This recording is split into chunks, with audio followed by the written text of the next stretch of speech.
Alrighty, welcome. I would like to call the Monday, March 27th, 2023 meeting of the Lake Havasu City Parks and Recreation Advisory Board to order. Everybody could please rise and join me in the Pledge of Allegiance.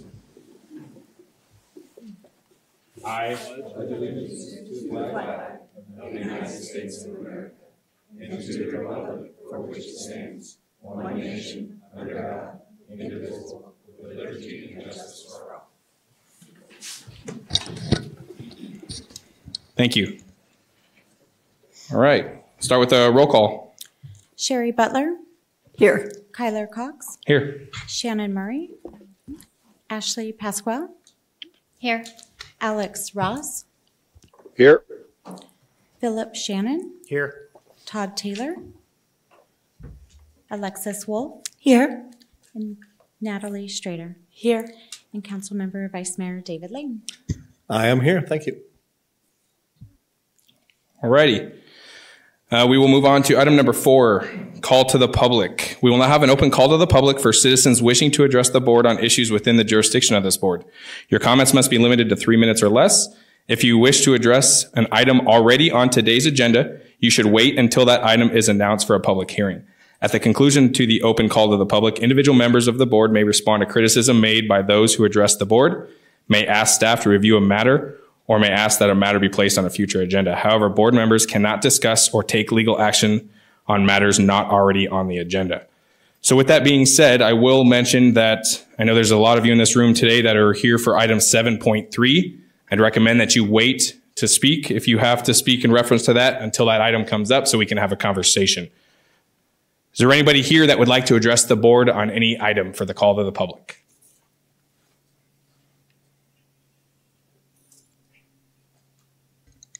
Okay. All right. Looks like there's nobody here to address the board for the call to the public.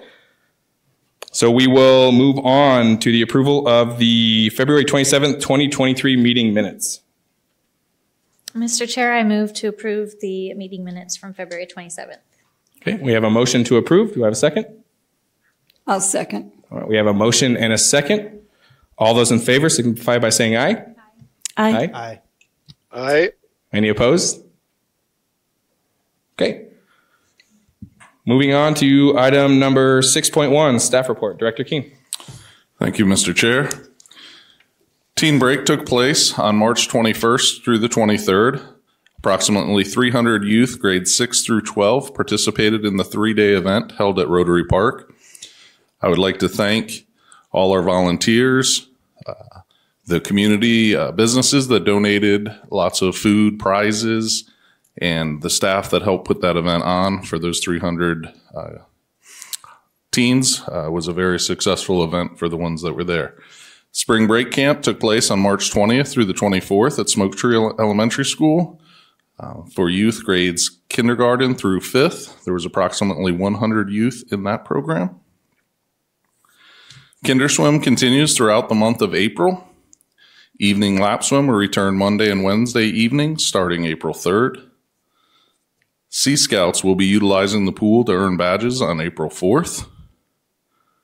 The pool will be closed on Friday, April 7th for Good Friday. And the Stingrays will be hosting their annual swim-a-thon on April 22nd.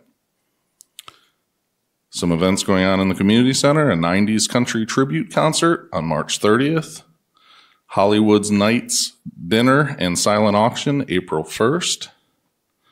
Eastern Star Bunko, April 5th.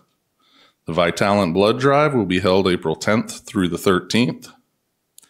Arizona Youth Partnership Hobbies Not Habits event will be held on April 22nd. Lake Havasu Professional Firefighters Association Dinner for retired fire service members will be held on April 27th. And some activities going on in the parks. The Marine Corps League's memorial service will be held at Wheeler Park on April 1st. The Havasu Heat Outrigger Race will be held at Rotary Park on April 1st. The Sunrise Rotary Easter Egg Hunt will be held at the Sarah Park T-Ball Fields on April 2nd.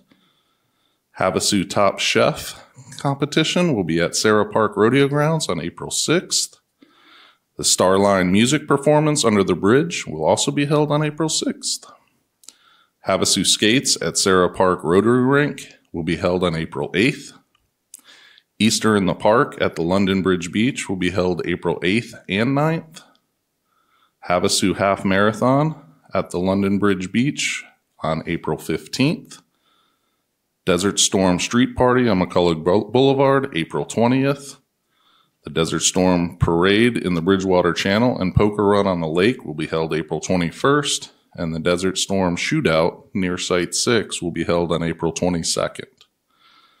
Law Enforcement Torch Run on the Island Multi-Use Path will be held April 29th. That concludes my director's report. With that, I'll take any questions. Thank you, Mr. King. Any questions or comments for the director? Okay, I'll just make a couple comments. Again, as always, Teen Break was awesome. I mean, the fact that you guys had 300 youth there to try to keep them busy, that's good. Anything that can keep our kids busy is something we're looking forward to for sure. I know that's a huge undertaking for your staff, so thank you, and please pass the appreciation on to them. I always like to make a comment about the Kinderswim. I think in the community that we live in, swimming is important, so anything that we can do as a community to help push that along is great. And again, I know that can be an undertaking as well with a lot of the smaller age children for sure. And then finally, all the events coming up, as always, this is why we live in this beautiful community. These are not easy to coordinate, especially the Desert Storm event. I know that strains all city staff, especially for the street party on Thursday. So as always, your staff is doing a great job, and I know I appreciate it. And I'm sure I can speak for the board as that as well. Any other comments or concerns for the director? This is Alex. Yes, Alex, go ahead. Yeah, I had a question about the cars in the park. How did that go, and how did the park survive the event, and was it otherwise successful? Yes, the event went well. We didn't hear any real feedback from the promoters. The park, suffered some minor damage, nothing that we didn't expect with that many vehicles and people on those fields at one time. Just some additional aeration that was needed in certain areas. But all in all, yes, a very successful event. Good report, and thank you very much. Anything else for the director? All right. Seeing none, we will move on to the public hearings.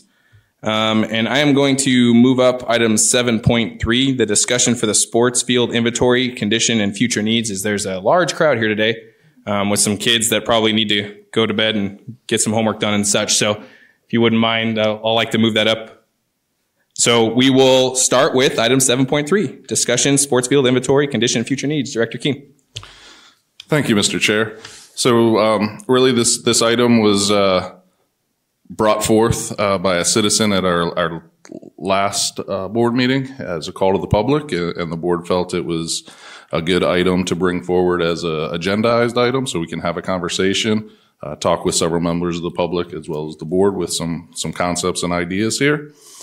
So I'm just going to kind of get the ball rolling a little bit as far as discussion on what inventory we do have in the city, some of the conditions of those amenities, and then briefly touch on some of the future needs. And I'm sure we'll hear that from a lot of our community out in the audience today. So as far as sports fields go across the city, we have 14 baseball, softball, little league fields spread out throughout the community. We have one soccer complex, one football field, and two multi-purpose fields. Throughout this last couple years, the priority and discussed with the board is really maintaining what we have. We've been doing a bit of work out at the football field with the crow's nest, the concession stand. We have some work still to do as far as with the bleachers and the fencing in front of the fields themselves. We did install through a Eagle Scout project. There's a Gaga ball pit out there. We have some future plans to put a playground there. And then part of Earth Day celebration last year, we planted a bunch of trees out front to kind of try to beautify that area. We did some laser grading at the Rotary ball fields. That is to to grade the red so that it drains better and the balls don't kind of bounce everywhere. That has been proved very successful in the fact of just these last couple rainstorms. While we did have to close the field for a day or two, in the past, that would have been a week long to let those fields really dry out because of the puddling that happens. So we have put in a budget request for next year to laser grade the Sarah Park ball fields as well. Again, to help mostly with drainage, but it also does smooth out those fields as well. We are planning on making some changes to the fencing at Sarah Park Field 1. Currently, there is a permanent fence at 200 feet. We'll be removing that fence, and we have purchased a portable fence that can go in its place. That just gives a little bit more options of who we can put on that field, which age groups, and move that fence out a bit. Let's see here. Cypress Park, which was built in 2016, 2017. We do realize that the upper field has not really, we did have to close it at one point for about 6 months. The field conditions on that field are difficult. A lot of that's where the older kids play, the adults play. It puts a lot more wear and tear on that particular field. We realize that, and one of the reasons is just that it's used a lot, and we don't have another location that really works well for that age group of soccer. So that those field conditions are really a direct result of the overuse of that field because there are not other fields available. Island ball field conditions, especially the football field, we know are very difficult. The reason, and if you go out there anytime recently, you'll see the reason is the main purpose of that area was not originally to be a football field or a baseball field. That's actually an area that is utilized to dispose of effluent water when we have too much. So currently we are flooding those fields with effluent water as well as some areas on the island just to dispose of that. That's one of our disposal mechanisms for that. So it's really difficult to maintain in perfect condition that field due to what its true purpose is. As a department, we recognize that we have many aging facilities and an increased demand. I feel the parks maintenance staff does an excellent job with the resources that they do have. There are many needs across the department and throughout the city that have to be considered when prioritizing those projects. I just want to throw out a couple things as far as putting in some cost perspective to some additional fields. When we built Cypress Park in 2017, that was a $2.8 million construction cost on that project and an additional $1 million for the land. That is approximately 8 acres on that site. The city of Maricopa is currently building a project that is very similar to what we currently have at Dick Sant Park, minus the pickleball courts. So they're building a project with 2 Little League fields, lit, 100 parking spaces, a 60 by 30 building to include bathrooms, concessions, maintenance, storage, 2 ramadas, and a playground. The current cost for that project is estimated at $7.2 million. The city of Mesa is going through quite a few renovations to their different fields. I have one here at Lehigh Sports Park. This project does include the land acquisition. They're building 5 full-size lit fenced multi-purpose soccer fields, restrooms, storage buildings, and that project is estimated at $8.6 million. And then they're building a massive facility which will have 4 lit fenced youth baseball and softball fields, scoreboard, parking lot, restrooms, storage building, 10 soccer fields, lit and fenced parking lot, restrooms, office, storage space. That project is estimated at $30 million. So just to give a little bit of perspective of cost there, if we're looking to do something in the future. And then I wanted to talk a little bit about tournaments. I think that topic has come up quite a bit of, there's an opportunity to run a lot of tournaments out of Havasu. During COVID, we had a lot of baseball and softball tournaments here, whether they were every week, every other week. We were one of the few places that were open. California was completely closed. Phoenix was closed for quite some time. So we had a lot of tournaments show up here. We did not hear from any of the promoters that they weren't coming back due to any of the conditions of the amenities or the fields or anything to that effect. What we did hear is lodging was too difficult to obtain and too expensive for the teams. So that's kind of the tournament aspect there. I know we're compared a lot to Bullhead. They've been very successful in their tournaments. And one of the main reasons that we can point to that success, not only the amount of fields they have, but they also have almost 11,000 hotel rooms right across the water. Havasu does not have that. So it is very difficult for these promoters to put on their tournaments with the cost of the lodging here in Havasu. So that's just really kind of something to get us started, some thoughts to think about. So I'll turn that back over to you and we can have the discussion.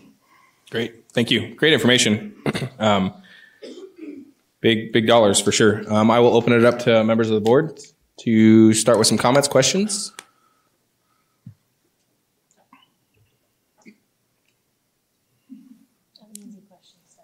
Go ahead. Thank you, Mr. Chair. Mr. Keene, the 2 multi-use fields, does that include the bowl at Rotary? That does not. So that Where would be are 3. those? So the 2 that we currently have are both at ASU. Oh. Okay. Are those They are not fields? city owned. They are city maintained. So we do not own any of the fields at ASU. Those are owned by the school district, and through an agreement, we maintain those fields. Therefore, are allowed to have the community still utilize them. Okay, and just to clarify, school district as in the university or the Lake Havasu School Unified, District? yes.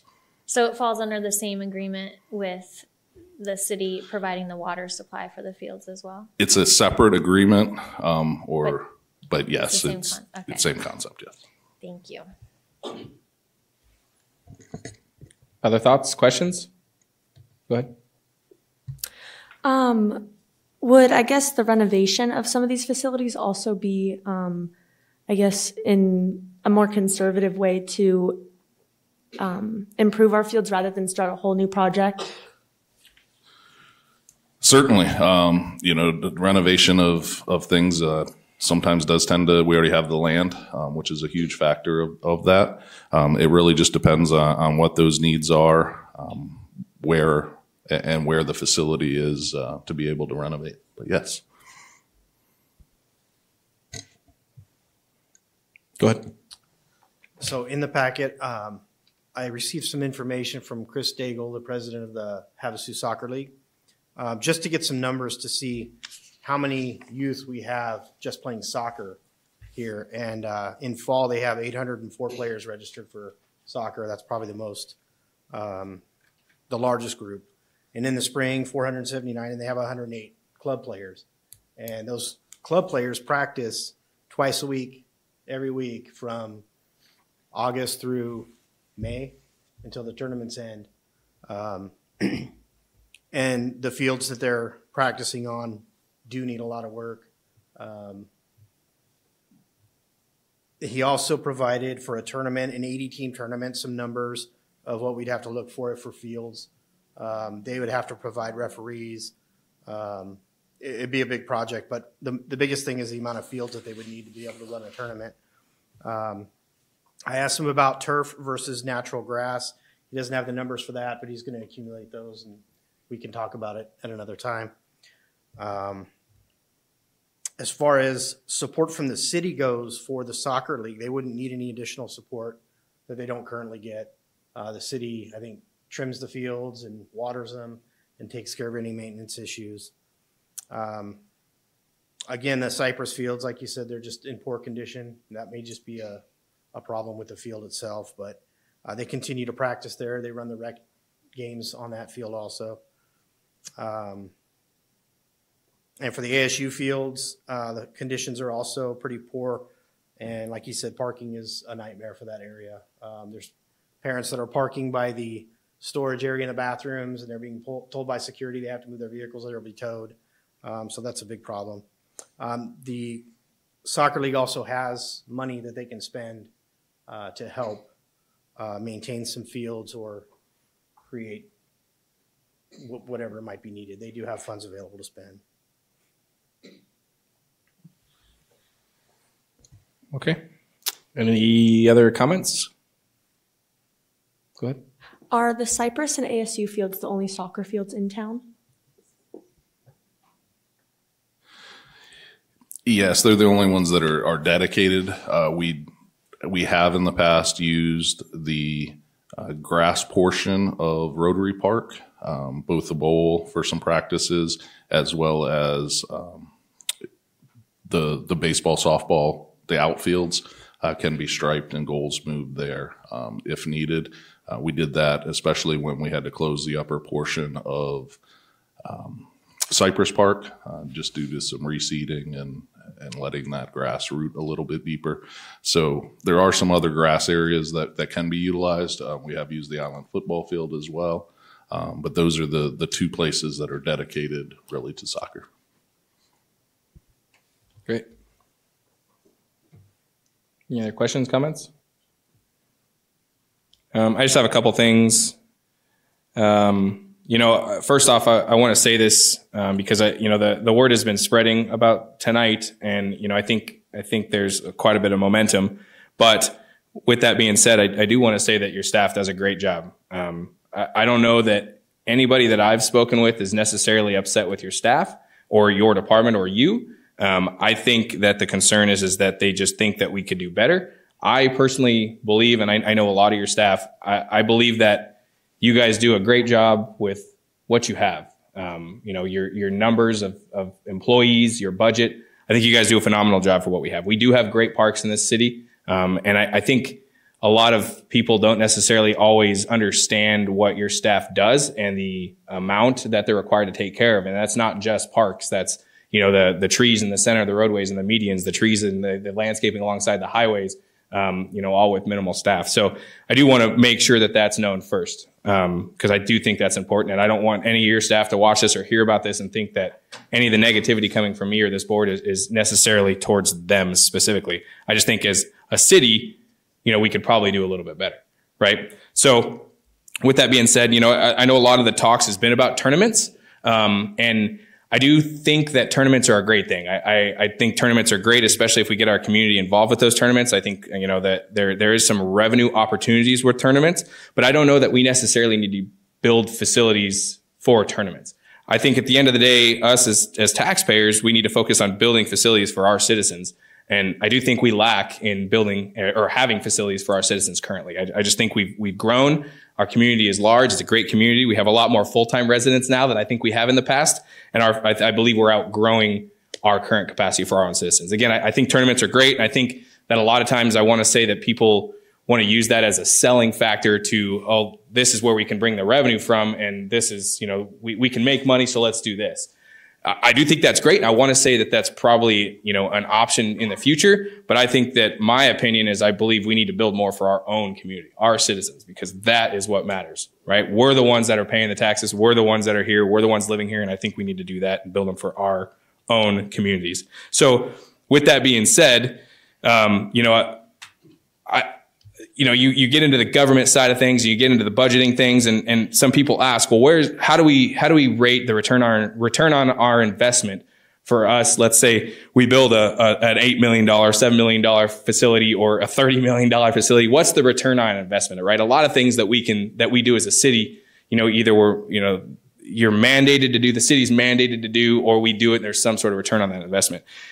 I don't think you can really put a number on the return on investment for our youth. I think, we lack in a city in general for what our youth is able to do. We essentially live in an island or on an island. And, you go to some of these bigger metropolitan areas where you live in Gilbert and you can go to Mesa right next door that has great facilities. Whatever the case may be, Vegas and Henderson, right? We don't have that luxury. Our nearest areas are hours away. But with that being said, we do have to prioritize. The city has to prioritize their spending. And again, these numbers are staggering. $7 million for essentially a repeat of Dick Samp. That's a lot of money. The city needs to prioritize these things. But again, I think that the city, and I'd love to see the city council step up and prioritize our youth. I think our youth is important. I think that, we need to do our best. And like we talked about during your report, your director's report, of let's keep these kids busy with positive things. If these kids aren't playing sports, or if we don't have enough fields and they're not on the team, or we're max capacity, what else are these kids going to do? Where are they going to go? Right? Then, again, maybe they start wandering downtown. Next thing they're wandering the Bridgewater Channel during spring break. Is this things that we want our youth necessarily doing or seeing?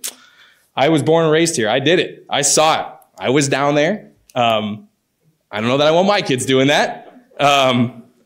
So, I think that I do think that, with talking about all this stuff, it's expensive, but I do think that us as a city need to prioritize more. Now, again, at the end of the day, we're an advisory board. So I think that's why we're all here. And I think that's why a lot of these people are here today to speak their voice and give their opinions. But I think we need to prioritize our youth a little bit better in the city. So as far as comments, we're going to have a bunch from the community. Does anybody else have anything? Vice Mayor Lane, did you want to say anything before we open to the public hearing? Actually, I do want to speak, but I want to let the public speak first. Okay. And then I have a few comments. Great. Sure. Go ahead, Ashley. Just in response to some of the comments you made, which I agree with most of them, I definitely agree if our board can make some kind of recommendation to always prioritize youth in our Parks and Recreation recommendations. I think we should.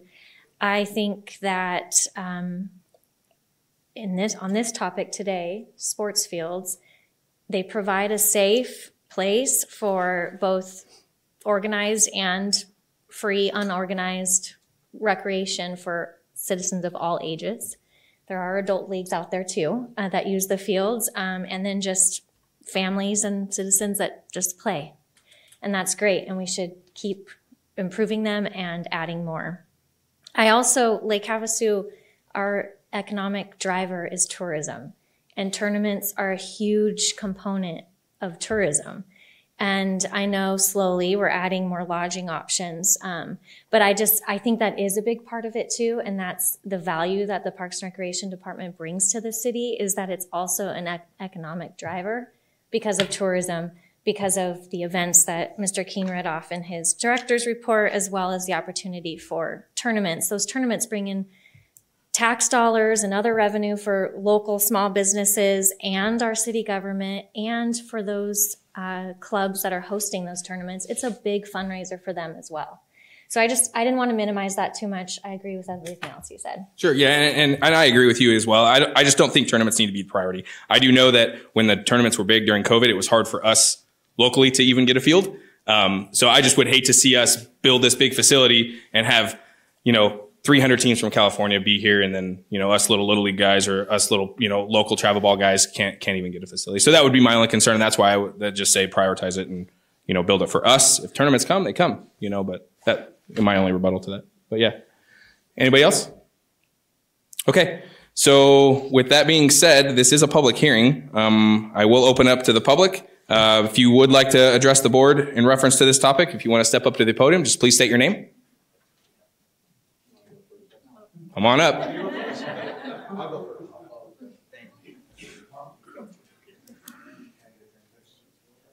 And I will say that there's obviously a lot of people here tonight, so just be respectful of everybody's time. Good morning, or good evening. Justin Wilson. So thanks, you guys. I want to thank each and every one of you for putting this on the agenda and taking it to heart and realizing the need for it. You're going to hear a lot from other people, but I agree with what you said. Don't look for a monetary return of investment. Look for the quality of life for your youth and your citizens. You know, I just heard that Mesa is spending $38 million for their citizens. They're not expecting to get any money back. They're doing it for their citizens. And that's what we need to do, and that's what the city council needs to do. They need to find the revenue somehow through grants, through bonds, whatever it takes. It's time. You know, like you said, the city's growing. There are ways to get help, though. The Arizona Diamondbacks, they have a grant program where they will refurbish a field and name it after a former Diamondback player. They did it in Parker. You know, they redid a whole field and put a nice big scoreboard up with the Arizona Diamondbacks and everything. The Arizona Cardinals, they have a community outreach program. They do the same type of thing. Scott, the grass company, they do it through MLB, a grant program to redo a Little League field. They will help. NFL, they have a grassroots program where they will provide a grant up to $250,000 to redo a football field for the youth. They're investing in the youth because they realize that they are the future. You know, we need to start doing that as well. I've been to a bunch of fields all over the state, and, you know, they're really nice facilities and they're done properly. When we built the skate park, we didn't build it just for beginner level skaters. We didn't build it for the best. We built it for all levels and all ages. You did it right. That was because it was done by people who skate, who are involved. The company that does it, they build those all over the country, right? California Skateboards or whatever it's called. So you got to do it right. And if you want to do it, don't put Band-Aids on. Cypress was a good idea 15 years ago, but it was a Band-Aid, you know. Or Cypress, I'm sorry, was 6 years ago. It was a Band-Aid. Dick Samp was 15 years ago, and that was a little Band-Aid, you know. You're going to have to, unfortunately, the city's going to have to spend money, you know, to bring that quality of life to their youth and the citizens. There's a lot that can be done. Like you said, the infrastructure is already there at Sarah Park if you wanted to do it there. You have the plumbing, you have the electrical, you have the mostly leveled land. It just needs to can be all redone and redone properly. And then if you can, I know the city does have land designated around town for parks, or they did at one time. I'm not sure if they still do, but see what you can do with those. And, you know, the facilities, I know your team doesn't have enough budget and not enough manpower, and that's where the city needs to come in and add to it and build. Like, we are growing. You know, you need more money, you need more people to work. They're doing a great job. It's just the facilities are 30 years old, 40 years old, and, you know, we're in the desert. Things don't last out here very well. So, but there are ways to get a little bit of help, and if you look out there and you can find it, and it'll be good for you. So that's all I have. I know we got a lot of other speakers, so I'll let them talk, but thank you. Great, thank you.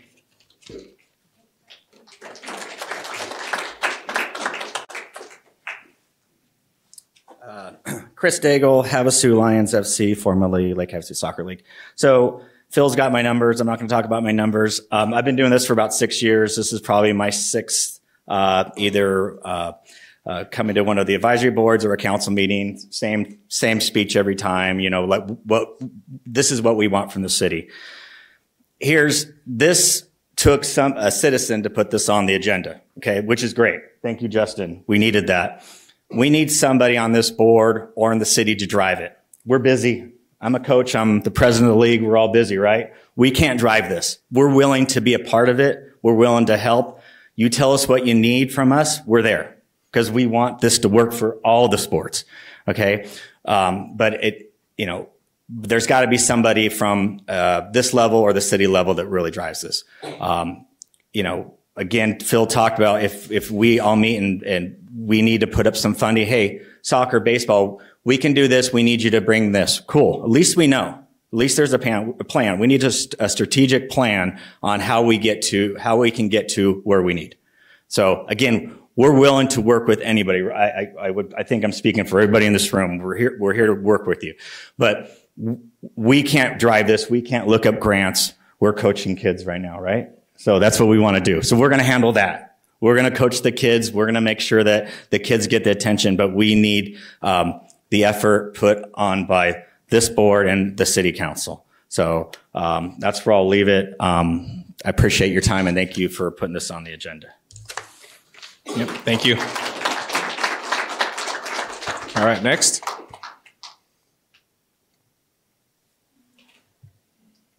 Now's the time.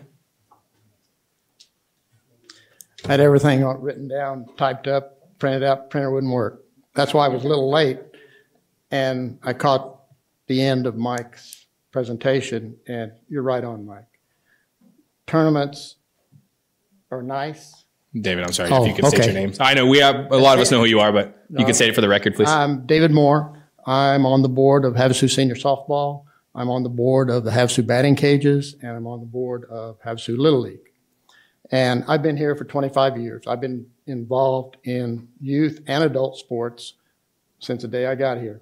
Refereeing, umpiring, coaching, whatever's involved. And I've seen the big projects we had for Sarah Park. You know, this is Havasu. We're not going to be able to afford $30 million or whatever. You know, I think right now we need something right now. We need something yesterday. We need to rehab the fields we have, look for the grants that are out there from the Diamondbacks, the Cardinals. We need, I think, better cooperation with the city. I mean, not the city, the school district. There are school fields out there that, with a little work, could be Oro Grande. They've got a nice field out there. It just needs some tender, loving care. There could be 2 fields out there. ASU, this field. There's another one just on the other side of it. If those were rehabbed, those are good. The island field. We've been having a heck of a time using the island field because there's issues out there. We need to get those issues, and that's a lighted field. You know? I think that what the Parks and Rec Board needs is set up some little study groups with soccer, with baseball, with football, get their input, their ideas, and go from there. But we need practice facilities right now. You know, these tournaments come into town, they have plenty of fields. And like Mike said, during COVID, we were overran. Once COVID's gone, they really don't want to come out here. Who wants to travel out here? The cost of fuel, cost of lodging. And you guys that are in travel ball, you know that's expensive. You've got to go to Phoenix. You've got to go to Vegas. People really don't want to come here when they can stay in Phoenix and stay in Vegas. We need to focus on our youth and adults here. You know, your maintenance crews are terrific. I work with them all the time. Never is there a time when I've had something come up that they haven't taken care of right now. They're fabulous, for lack of a better word. But we need to focus on the facilities we have now, get them rehabbed, get them up and running. Like we've got Sarah Park 4, used to be the high school JV field. We could set that up for smaller teams, smaller leagues. They could use the outfields like they do here at Rotary. The girls softball have a little area set up for their t-ball, that type of stuff. But we've got Havasu Senior Softball. We've got Little League. We've got Men's League. We've got girls softball. We've got travel teams. They need practice time. They don't have the fields. We need to work with what we have right now. Now, in the long range, we want to go after some grants and buy some land and expand. I'd love to have all-weather fields all over the place so that we didn't have to worry about when it rains. Not that it rains that often. This year it did. You know, so it's affected a lot of practices, a lot of fields. We just need to get together, and I think some study groups with soccer, football, softball, baseball, get some input and go from there. I wish I had my real notes, but that's the way it goes. Thank you. Sure, it was just as good, sir. Thank you. All right, go ahead and step on up.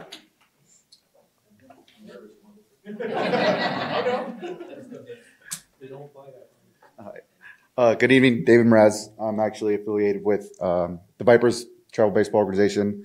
I've been with Little League for the last 8 years and the Chiefs football. I got 3 boys in town, 11, 9, 8 years old.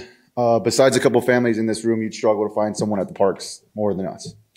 I was very reassuring, very nice to hear you guys do currently have plans in place to fix a lot of my concerns. My main concern, though, is something that Kyler touched on, is we're not just a tourist town anymore. I chose this place to raise a family because it's a good place, and I still believe that.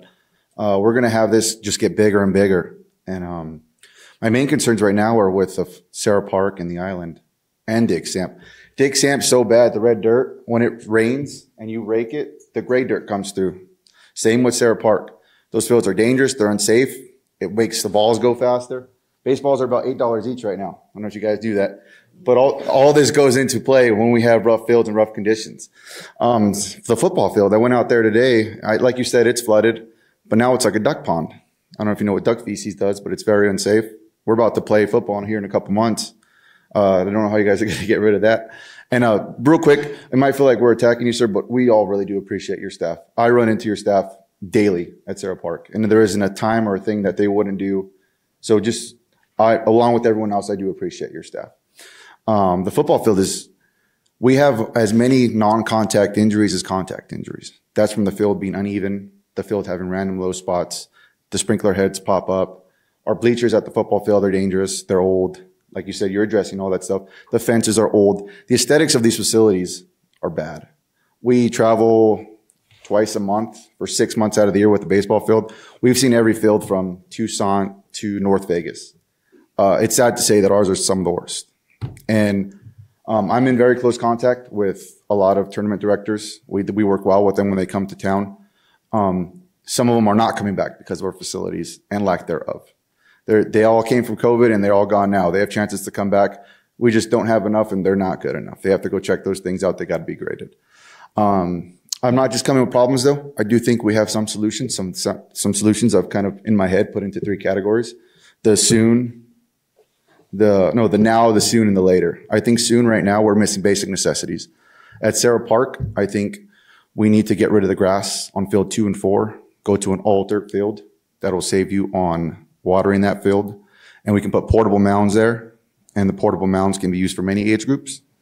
I think you need to fix the shading and the fences at both fields as well. I think the football field needs shading. We have parents out there during the summer, standing in the heat, standing in the bleachers, hiding in their car.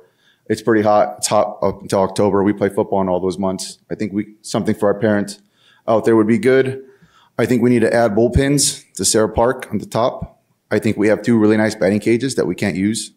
The one at Dick Samp needs netting and flooring. There's a very nice batting cage behind Sarah Park Field 4 that doesn't get used. It looks broken down. The framing's bad. I think these are all relatively quick, inexpensive fences that make things better right now. I think then soon you're going to have to just, like you said, laser level all of it. The gray dirt's now coming through. There's no drainage. There's no reason that a couple hours of rain should put baseball fields out for multiple days. That's just, we're better than that. We can do better than that. And I think later down the road, I'd like you guys to all maybe write this down. I'd like you to look up Cactus Yards. It's a big facility. It's in Gilbert. It's city ran. Year in, year out, it wins best park in Arizona. What it is, it's an 8-field park. It's big. It's about the size of Sarah Park. It's ran well. The staff's well. It's got 2 facilities in it for dinery. It's also got an indoor facility. I have no idea what something like that would cost, but it is like I said, we've all been to plenty of parks. It is the best park I've been to here, Vegas, Nevada, California, Florida. It's just something to be looking into later down the road. Thank you for your time. Thank you for doing this. Carla, Justin, thanks for putting it on. Mr. Mraz. Dave. Sorry, and you may not know the answer to this. How many members are part of the Vipers team total? Okay, quick note on that. We started with 1 3 years ago. Gave the boys a little bit more. Now we're up to 4, and we carry about 15 kids each. So I'd say about 60 kids in the Vipers. We travel, like I said, from the months of November to April, every other weekend. We go to Vegas, Henderson. We go to Prescott. We go to all over the valley, East Valley, West Valley, Phoenix metropolitan area. Between the families in here, we've been to every park around. We're well versed in parks. So, and then how many other, and again, if you don't know, it's okay. How many other travel ball leagues or teams are there here locally, with the exception of the Vipers? Off the top of my head, I know that there is a Bombers softball organization. I know of the Lions do it. I know that the Scorpions were flirting around a little, hanging out with a couple older teams. And I know that Coach Bagshaw does a Fallon Sports where he invites athletes in during the summer months, and he brings about 100 kids in as well. Okay. And guys, one more thing I failed to mention earlier is the athletes in this town are blooming. I don't know if you've noticed or read or know what's going on, but we got kids year in, year out signing to huge schools. We're not a little town anymore. We're on the map almost. You got kids going to big powerhouse schools, NCAA Division I. And these parks are just setting the stepping stones for those kids to continue to do and thrive in Havasu. Thank you, guys. Thank you. Mr. And we Chairman. appreciate all you do for your community too. Mr. Chairman. Hello, Mr. Chairman. Yes. I had Oh, questions sorry. for Go you. ahead. Sorry. More questions for you. Come back. We're going to get you some exercise since you're missing practice. Made him nervous. He wanted to get out of here. I'm super nervous. Two things. Yes, sir. One, did you say it was Cactus Yards? I couldn't understand what you had Cactus said. Yard, yes. Cactus Yards. Okay, thank you. And then the other one, you're on travel ball. Is that like a rotation? So you're traveling. Does that mean other people are traveling here? So the way travel ball works is no one has to come here. We, like they said during COVID, we were very popular. There's pretty much 3 basic entities that we play with. It's called Perfect Game Organization, who hosts the tournaments, USSSA and NCS Sports. There's more, but those are the ones we travel with. So no one has to come here. Like I said, I am in very good contacts with Eric Bell. He's an Arizona State director, and Kyle Rogers. He does Triple Crown out of California. Kyle Rogers actually comes out here once a year. He does his tournament with the Parade of Lights, and they get about 80 to 100 teams. And they sell out, and they sell out quickly. Like, I agree with what Kyle said about we shouldn't build facilities for tournaments to come, but if we did, they would come. That tournament sells out in days. Yes, sir. Anybody else have any questions for Mr. Mraz? Okay, you can have a seat. Thank you, sir. We appreciate you. Next speaker.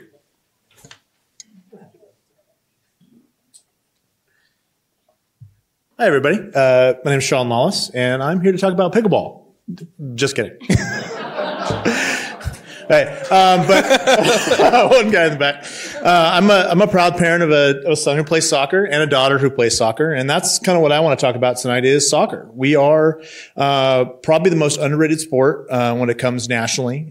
We as Americans don't have generally a culture of soccer that they do in other areas, and we fall below basketball, football, baseball on all of these types of facilities because, yes, it's considered just a youth sport. I mean, I am unaware that we have an adult soccer league here in town where I know we have adult baseball, softball, pickleball, all these other sports. So there's a larger demographic that fights for those types of fields that we just don't get. Even the brand new field house in Bullhead, wonderful facility. You know when it's not big enough?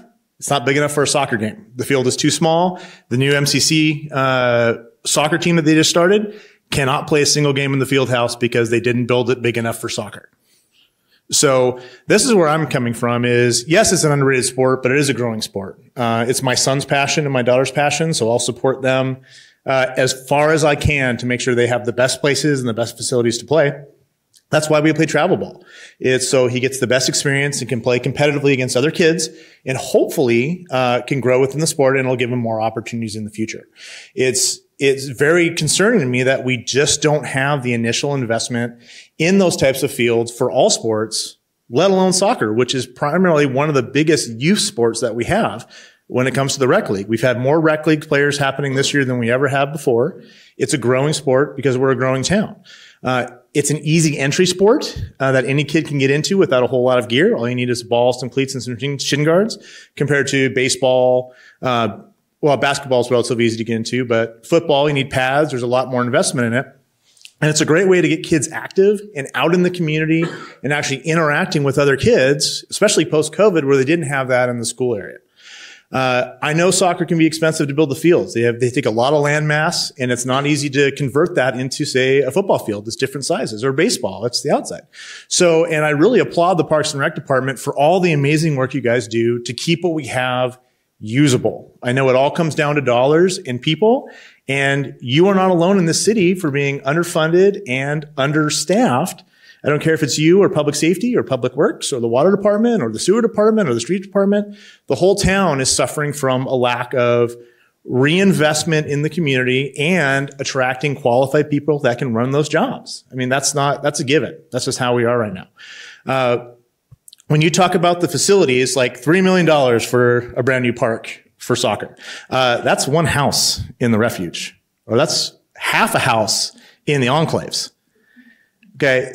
These numbers you're throwing around for parks and stuff, we have one of the highest average sale price of any home in Mojave County.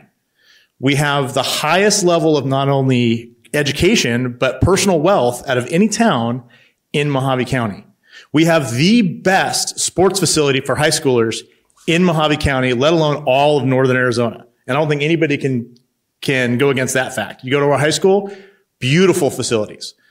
We just don't have it for the kids that are the sons and daughters of the workforce in this town that not only spend their time and effort to get their kids to play, but then spend their money to have their kids play and then have their businesses sponsor those sports and then spend even more money to go travel to give them those experiences. And we just don't see that back from the city.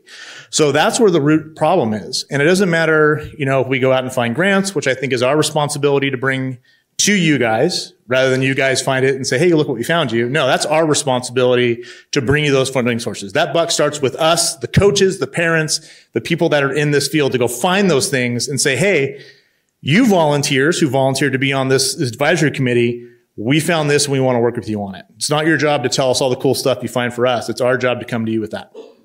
So I look at this as, okay, how do we fund this? Well, we need to look, and you guys need to come with a plan to go to the next level of council to find a funding mechanism that is rooted in all of the massive growth that we have in this town that is doing nothing to support the taxing, the stress it puts on the town itself.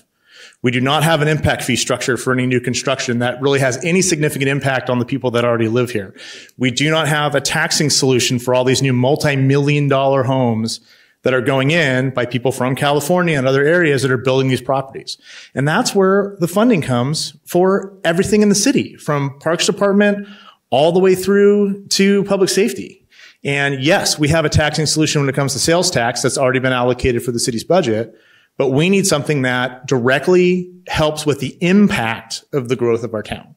So that would be my suggestion to you guys to help with this problem, and is come together as an advisory committee, find a solution for funding that you can move forward to city council, that we can get those funds, and then we can have a discussion on how those funds will be properly allocated for building parks, building fields, building facilities for these kids. Because no matter how many people come up here and talk, we just don't have the dollars for it because the city isn't generating the revenue that's allocated for this side. The only way it's going to happen is either if we get a bond like they did in Bullhead for the field house, which most likely will not be supported by the community because it's very hard to get those passes, especially since it was a school district board, or some private investor that comes in that says, yeah, I want this park. I want this. So I'm going to park my money here and give this community $10 million, both of which are very unlikely. But what is likely is saying, hey, we are growing our impact fee structure that we've had in place for 30, 40 years, because everybody knows the underlying Havasu motto is, hey, we don't want to piss anybody off because they'll go away. Well, guess what? They're not going away. And we need to make sure that we properly impact the growth in the town in order to support what the community needs. And I would definitely encourage you guys to look into that and support and put together a true funding structure that will go to council that can be acted on, whether it's a council vote or something that can actually go to the vote of the public to help impact that. So, but thank you for your time. I appreciate it. And if you wanted a place to put all the affluent water when you waste it, there's plenty of pickleball courts at Dick Sam. Wash them down every day. They'll be clean. They'll love it. Yeah. Thank you.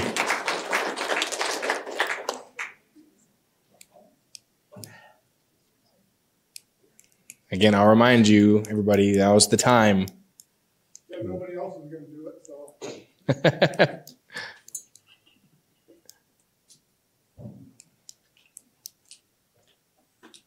so. Doug Carr, and I am the ambassador for pickleball. And SoFi in Los Angeles can't Mr. Carr, just make sure you address this. Thank you.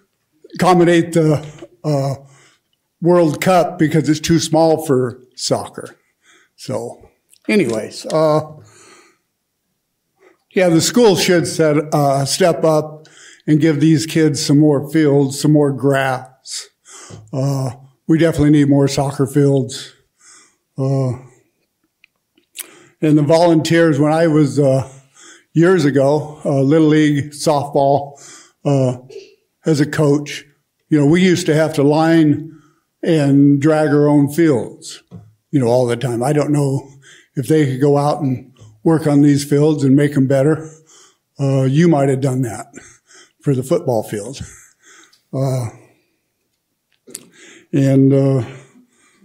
Let's see, there isn't enough money for these parks with the city. The city doesn't have any money.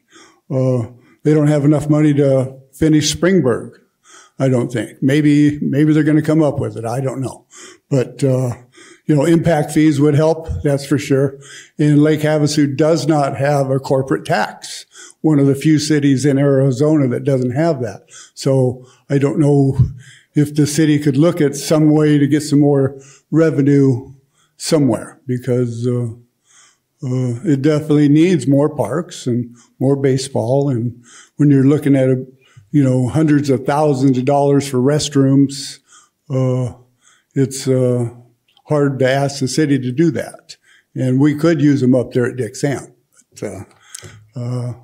And good luck to these guys. I wish them well to get more fields and tournaments. I got grandkids that went to college, NCAA, Houston, Ohio, California, and they traveled in baseball and went across the country in their clubs. And it is hard for the parents to travel, but they did that. And I wish them all well. Great. Thank you.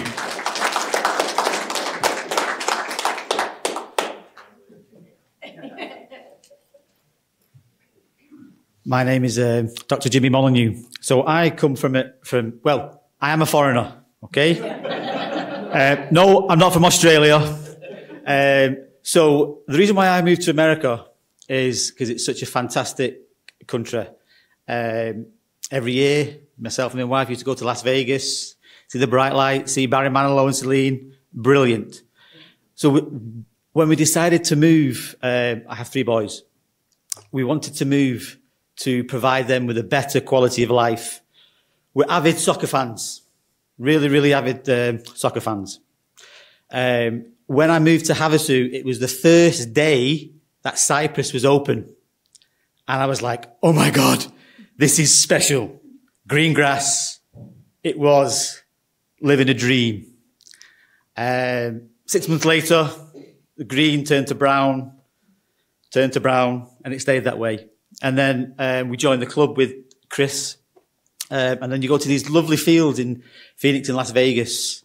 Absolutely amazing complexes.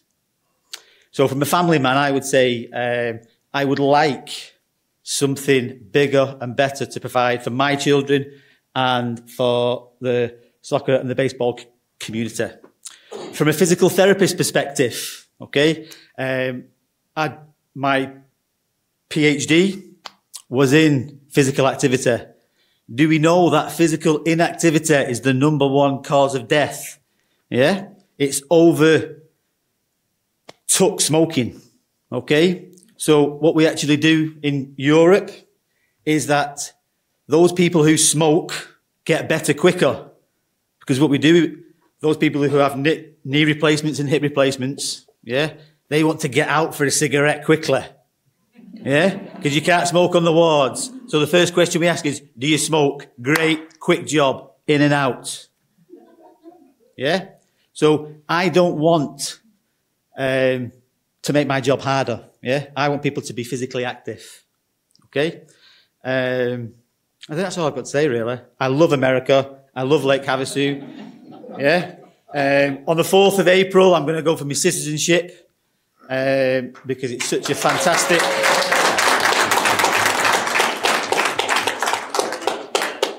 It's such a fantastic place to bring up children.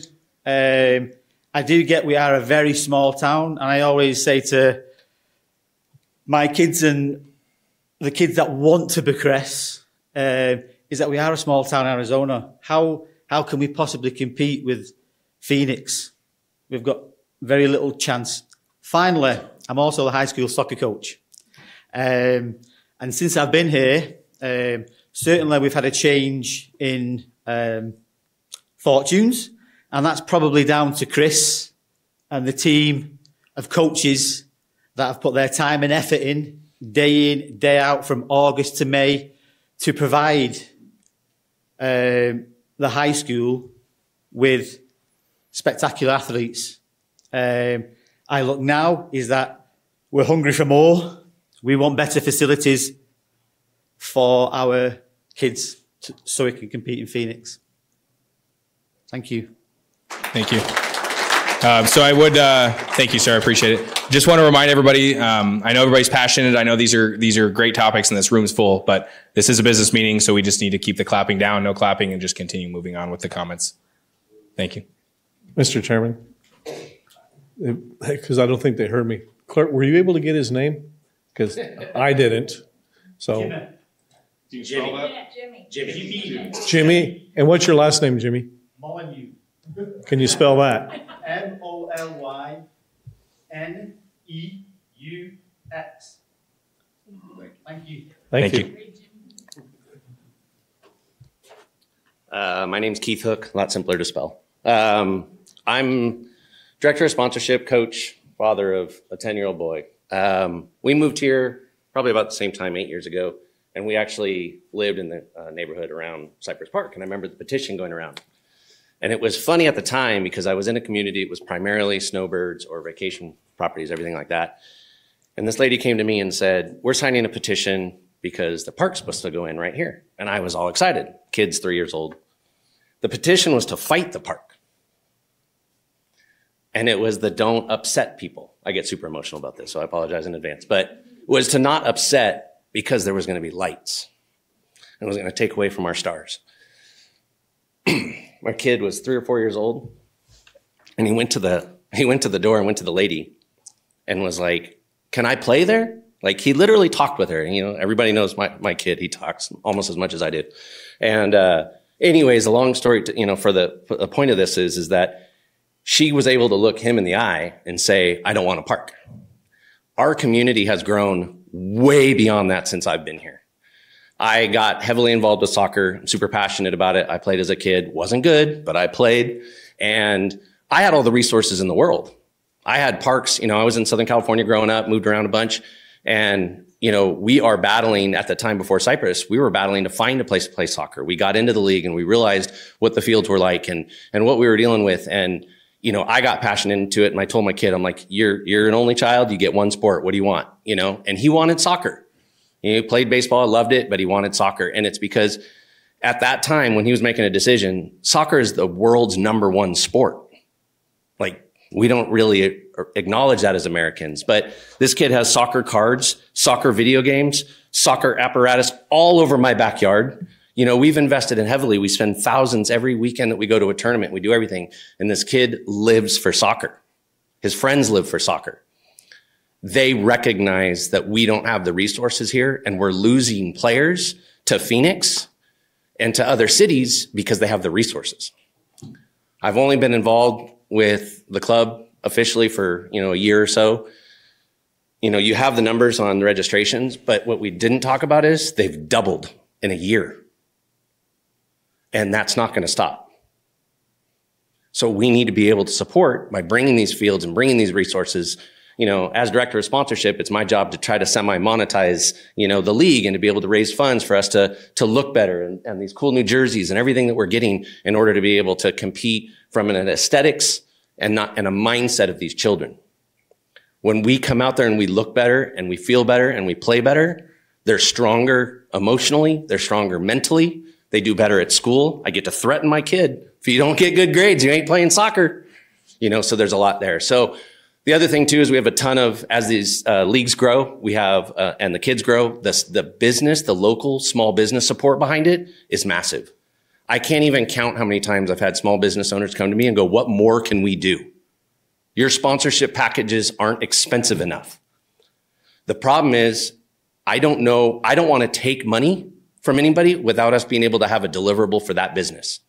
And as good as the back of as a jersey is and the back of all those banners and all that stuff, that's great. But what these parents want is better fields. And we have amazing kids that want to do whatever they can do. They'll go out there and paint fields and mow grass. They'll do whatever we would ever ask them. So will the parents, so will the businesses behind it. So if you guys can do your role, we'll do ours. Thank you. Great. Thank you. Next speaker.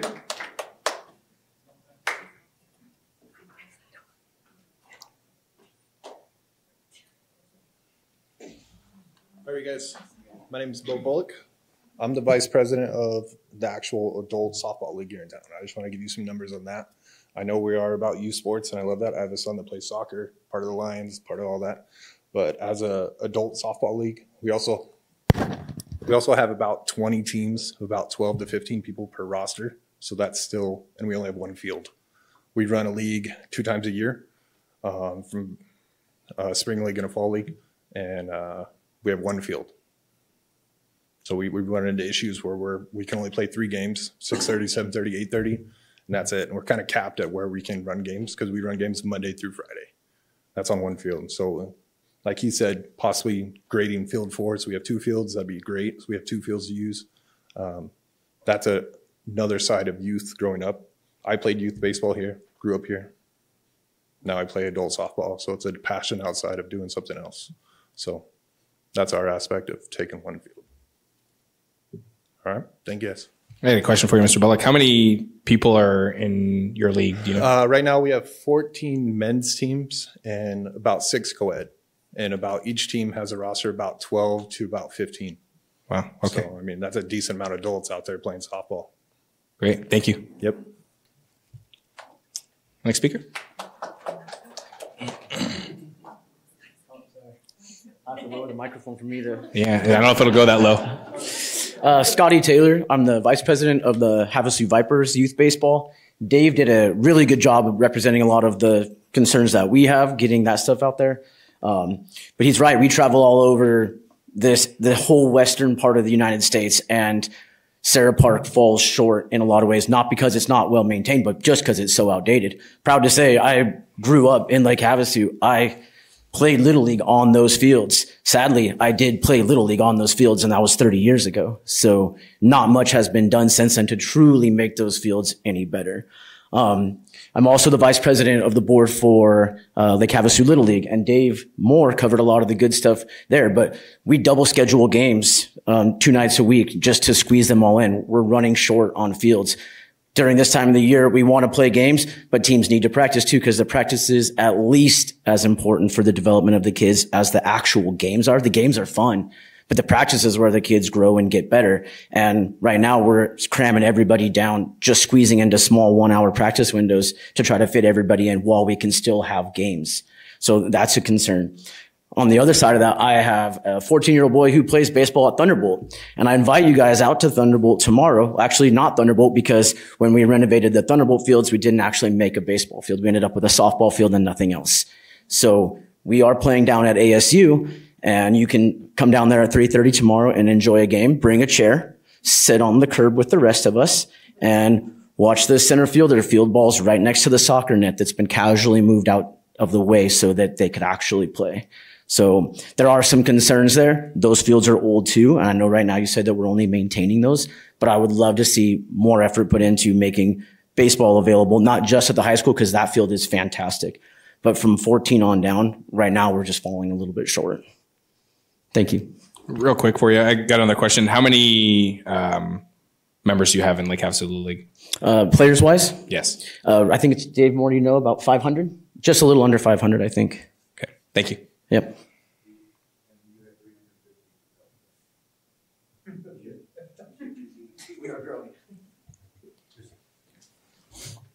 Hi, guys. My name is Bethany Harden. I didn't plan on saying anything, but I just thought I'd bring a little perspective from the youth. So I'm just a mom of some athletes in this community. I was born and raised, and I was an athlete in this community. So my little son plays on Vipers, and he also is committed to a team for Little League. So when Little League starts, it's exciting to be committed to 2 teams. He just wants to play ball 8 days a week, right? So, for example, this weekend, our Vipers team went and played in Las Vegas, in North Vegas, and in Henderson. Won the whole thing, right? So they played 4 games, won 4 games. Those boys haven't practiced together in weeks. Not one time have those boys been able to practice together because they don't have a field. They are all committed to a Little League team. They're getting their reps in, right? And they're getting ready to start games for Little League. But it just says a lot about our youth and those boys and how hard they want to play and how skilled they are. So if you think about the pool of youth that North Las Vegas is pulling from, right? Compared to our community, and our boys are going out there and literally knocking it out of the park. It's incredible. The value that organized sports has for our community, for our youth who will soon sit in these chairs like many of you do, there's no dollar sign on it. And it has to be taken seriously. I've heard it over and over again, and this has been on the agenda now this many times, and it's still not being taken seriously. The community wants to step up. The youth in this community want to step up, and we need you all to stand with us to start taking some action. I appreciate your time. Thank you. Next speaker. Come on up. My name is David DePill. I've been here in town for 44 years. Sat on the board for 3 years. I helped put through the Aquatic Center, Rotary Park, Path Around the Island. I could go on with what a lot of us did.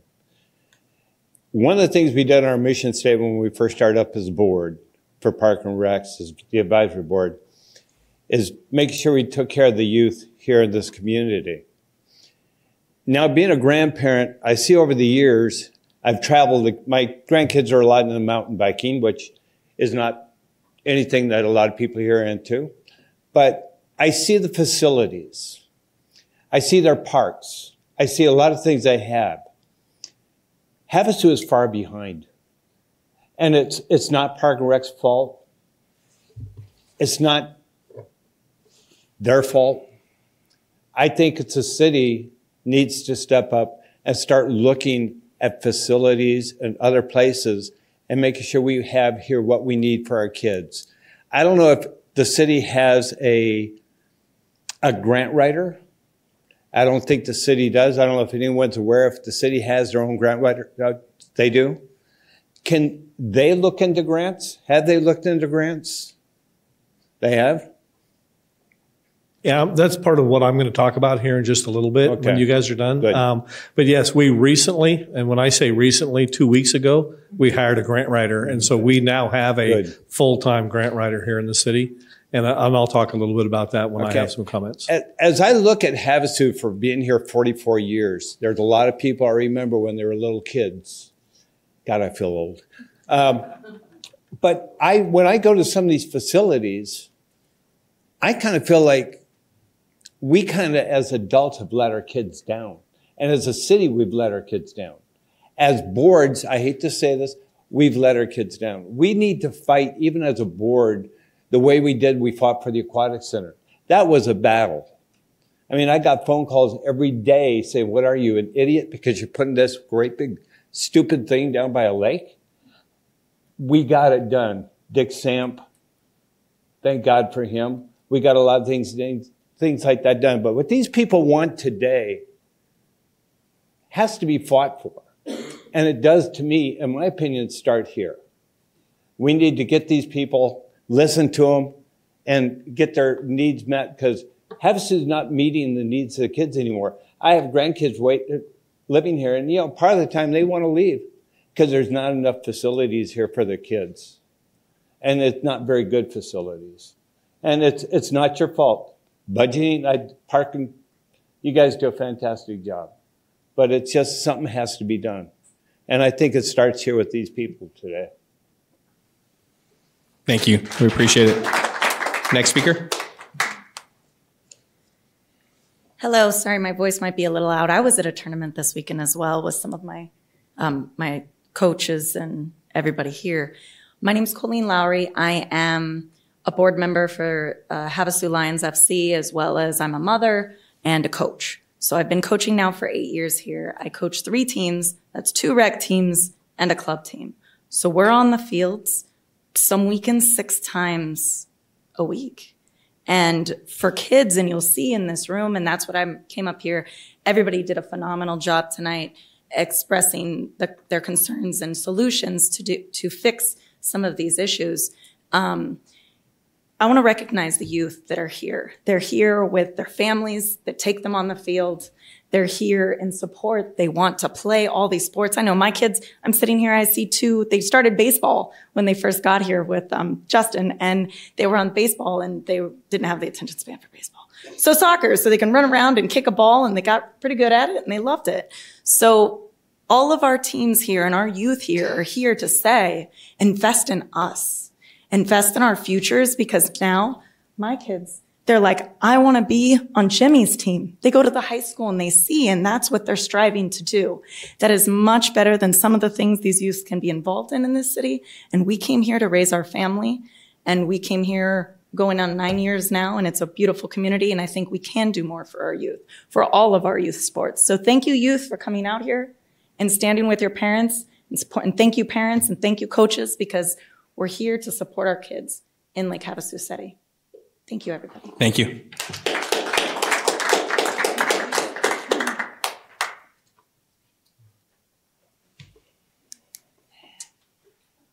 Hi, guys. How you doing? I'm really nervous with a microphone, so.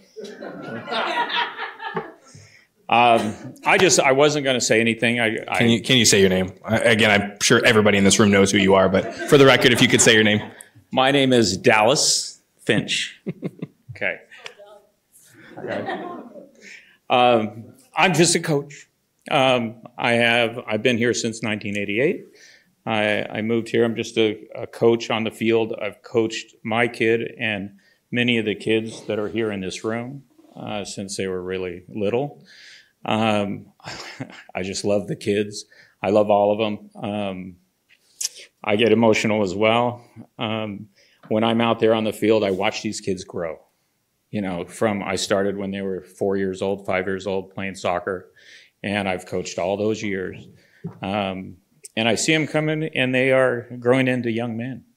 And because of this sport, and because of all sports, they learn things that are necessary in life, in business, to make them a better person. Unfortunately, I'm starting to see at the age of my boy, 10, 11 years old, their minds start going to other places. And it concerns me, because if I see these facilities on these other cities that are just incredible. And because they built and invested in their community, the kids and the level of play that they have, I compare us, and we have a phenomenal group of kids that are coming up, but I worry about these older ages going in. We have Jimmy, or Chris, how many do we have in the soccer program? It's about 500. Yeah, it's 800 for fall, 500 for spring, and about over 100 for. Yeah, so that many, and then if we start looking at our high school team, high school age.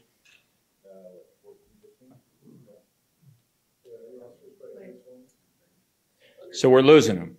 You know, we're losing them to other things, and if we can keep these facilities upgraded and staying with the times, I think we can keep that interest in club sports.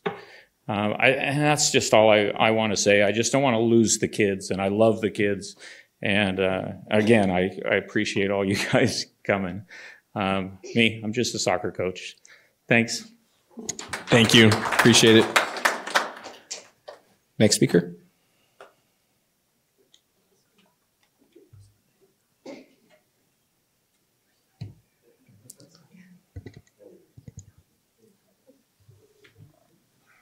My name's Brandon Lundy. Been coaching for the Chiefs for about 5 years now. I played on that field 25 years ago. It hasn't changed, it just got worse. Not saying, I know it is a drainage facility, but it's all about the kids not getting hurt. You know, I've had ACL blowouts, blah, blah, blah. It can ruin your career as far as sports go. My boy plays football. He loves football. He's played baseball. We travel for football. I know you're doing what you can, but we need to fix the potholes. I mean, I have to change my practice because I don't want the kids running into potholes and twisting ankles and whatnot. You know what I mean? And I know you guys are doing your best, but maybe we can address some of that stuff before the season starts. You know what I mean? Thank you. Thank you. Next speaker.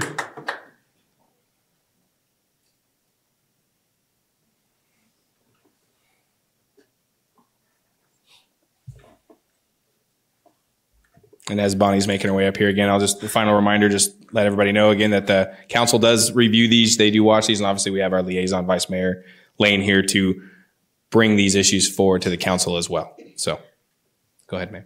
Thank you. I just wanted to make sure this is just about sports fields, not about the aquatic center itself. And I was curious if it had anything to do with the sidewalks around Rotary Park at all. If you were going to be, there are so many people who keep tripping over those sidewalks at Rotary Park. I didn't know if that was being addressed with the sports field stuff, or if that was a separate issue. So I believe it's going to be a separate issue, but Director Keene, I'll let you answer that question. Yeah, the agenda item is on sports fields. Oh, okay. Good. Well, I stand with all these kids. Dude, you guys need to be helping the kids because they're our future. They're our future. I'm not looking at them. They're our future. You know, if you want to have the city, from my understanding, keeps wanting growth.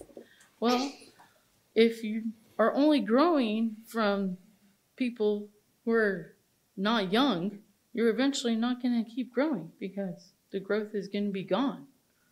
So I believe with all my heart that the kids and building for the future is really important. Act in the now, lead into the future, I believe is what I was told. And 6 years ago, that really worked for me. I acted then, and now I'm leading in a much different way of life.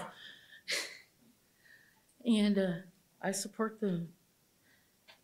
just on a side note, lower the rate of the aquatic center. Thank you, Ms. Toy. Next speaker.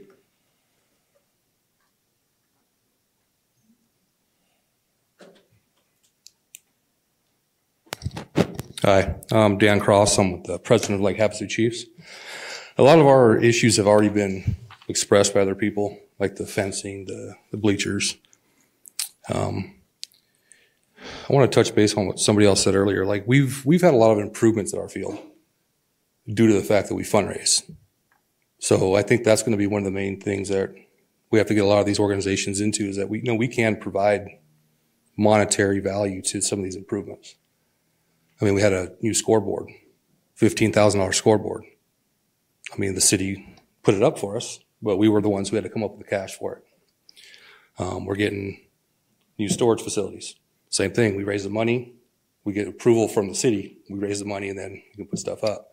So I think we, as the leaders of these groups, need to really put a lot of effort into trying to raise some of these funds to fix the problems at our field. Your guys are great.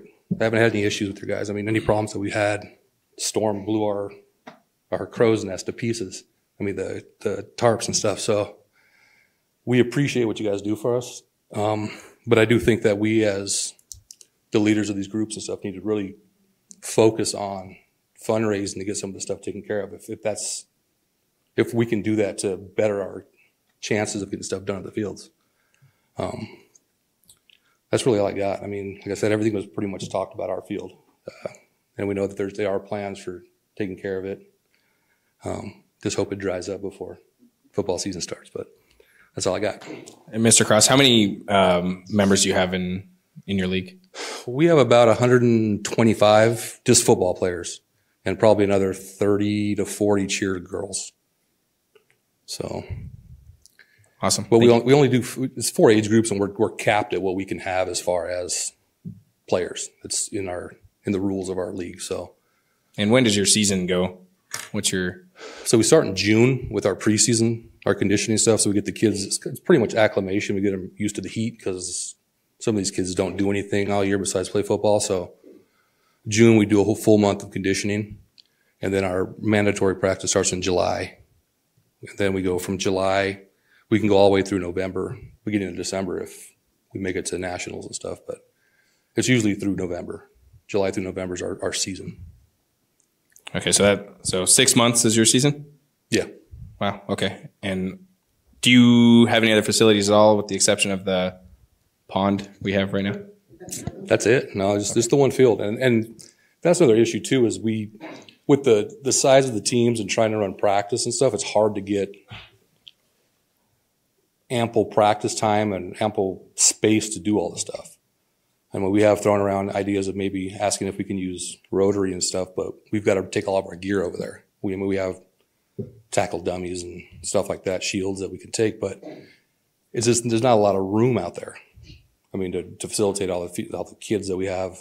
It's not a lot compared to some of these other organizations, but you got 22 people on a field at a time trying to practice your offense versus defense. I mean, it takes a lot of space. But, yeah, that's it. Great. Any other questions? The only question I had, one more, is how come you don't use the high school field? For practice? For anything? Because we get charged to use it. Okay. Would they let you use it? Have you contacted them? Do you know?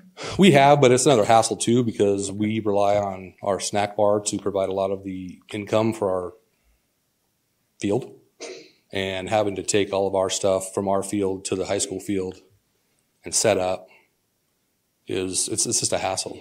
I mean, we hosted a Super Bowl there one time, and it was good, but we had 8U through 16U playing. So we had a lot of games that day. I mean, it was good. It was good for money, but it's just a hassle to be able to go out there and set everything up and day in and day out do that would be just, I mean, it'd be cool for the kids to get out there and utilize that field, but having to pay for the usage was just, we can't afford it. I think for that weekend, we were charged like $900, I think, for facility usage. And I guess we got a break. So, I mean, we can't afford to do that for every weekend, do home games at the high school field. So, okay, great. Thank you.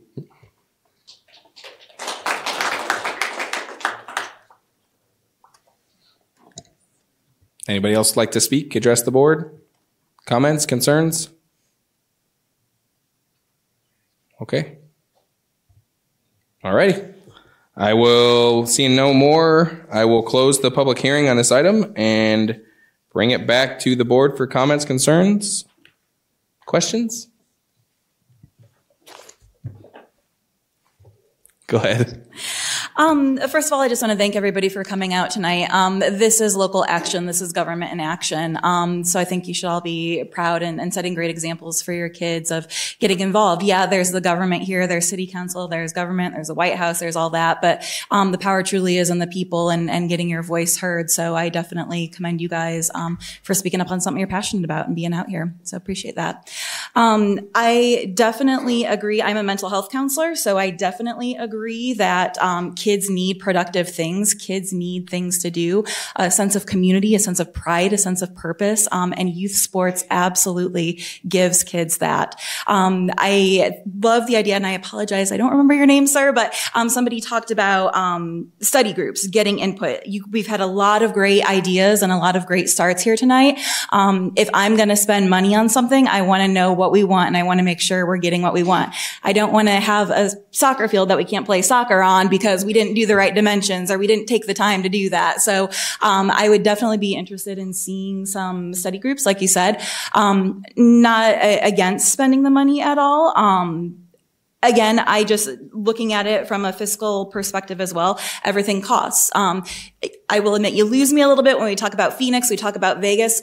We're not Phoenix and Vegas. We don't have the tax pool. We don't have that. But hopefully we can, with grants, with fundraising, with looking at some of these tax options, we can do some stuff. Definitely, we don't want kids tripping over sprinkler heads and injuring themselves.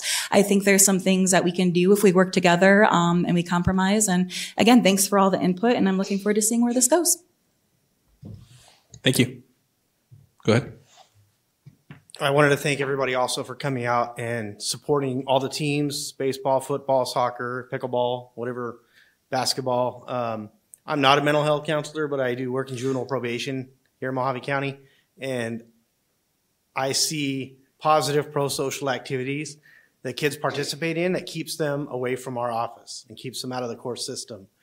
We've had kids come through on probation that are on high school teams, and their behavior and their attitudes change because they're on the high school team. They don't want to get kicked off the team. So they do everything in their power to get off probation early and continue playing for the teams.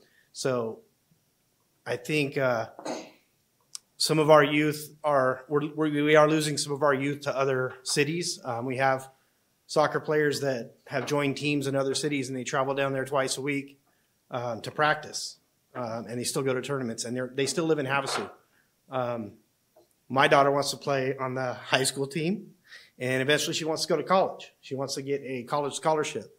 She's not the best player, but I'd rather have her do that than a lot of other things she could be getting in trouble for. So thank you again for coming and supporting and showing the city that we really need this in our town.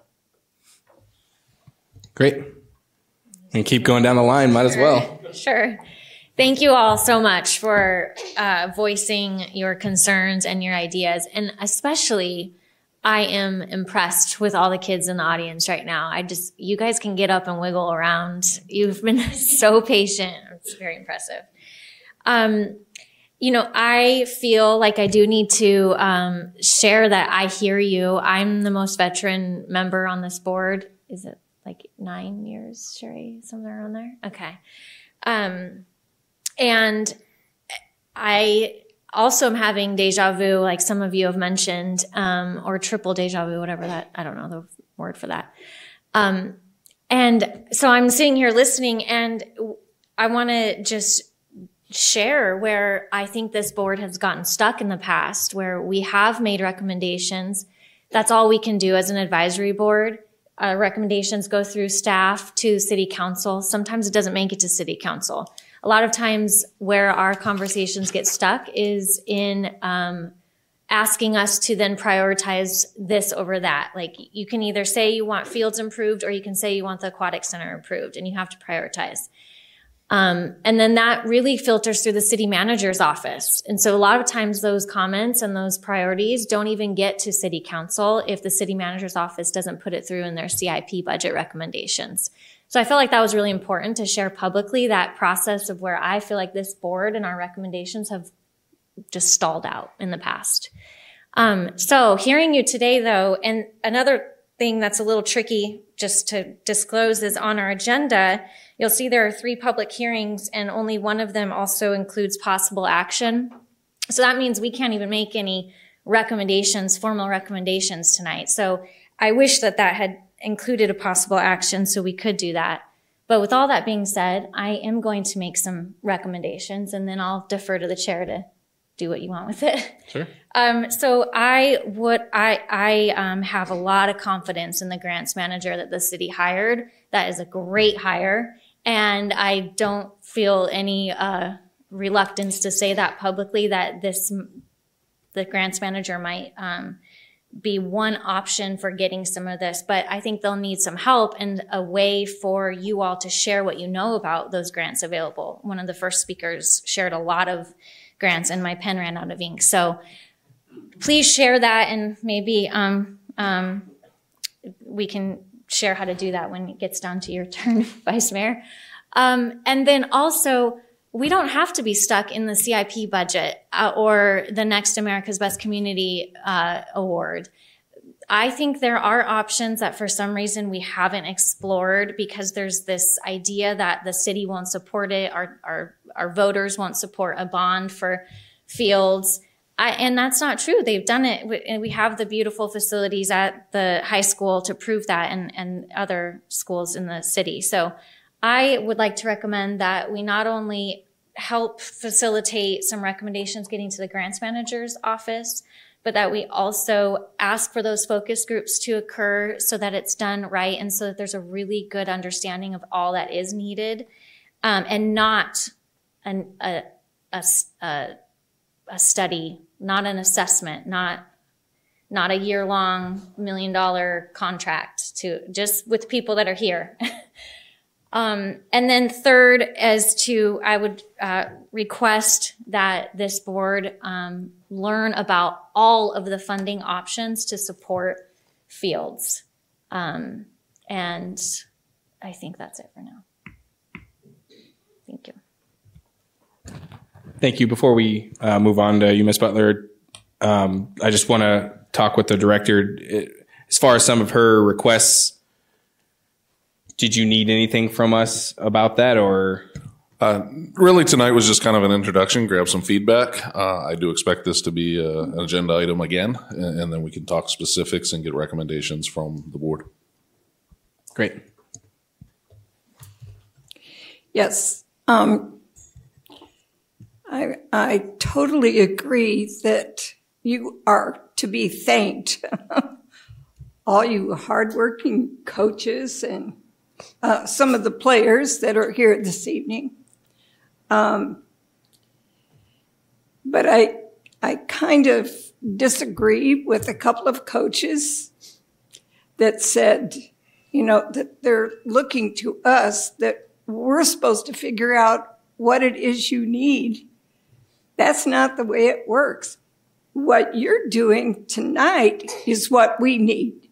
And that is, you bring to us what your needs are. And then it's up to us to get the ball rolling and to get a fix done. Okay? Thanks. Thank you.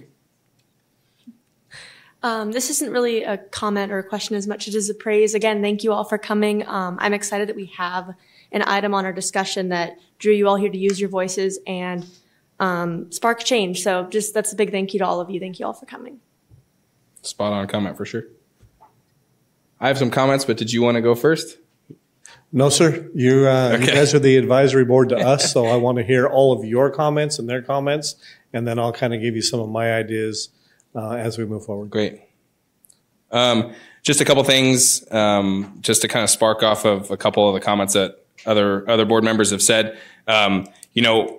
We did hear a lot tonight, about Phoenix and Vegas, and a board member made the comment of that we aren't Phoenix or Vegas, and I think that's accurate. But that doesn't mean we can't try.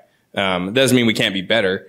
I don't know that we're going to get to the Phoenix or Vegas status, but again, it doesn't mean that we can't do a little bit better. Again, I think we have beautiful facilities as it is, but obviously this room is packed for a reason. And again, if we're going to use other cities as goals to try to get our city to, I think those are great places to try to set goals. Again, realistically, do we all in this room think we're going to be a Phoenix or Vegas? Do we want to be Phoenix or Vegas? Probably not. But again, it doesn't mean we can't set our goals that high.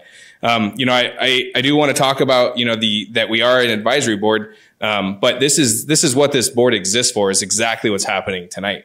You guys can all go to a council meeting and talk at the call of the public, but this gives us the ability tonight to have this two-way conversation, to ask the questions, to hear these numbers, to see the different representatives, and give that advice to the council. Again, we have a council liaison, the vice mayor himself. The council members, I've talked to all of them personally. They all watch these videos on YouTube after this. So you are here making a difference, I can promise you. Again, this is the time that you're here to be heard, and that's what I appreciate about everybody being here tonight. This is definitely a hot button topic. I'll tell you, I'm definitely not the most senior on this board. Ashley's got me beat by, about 8.5 years. No, I'm just kidding.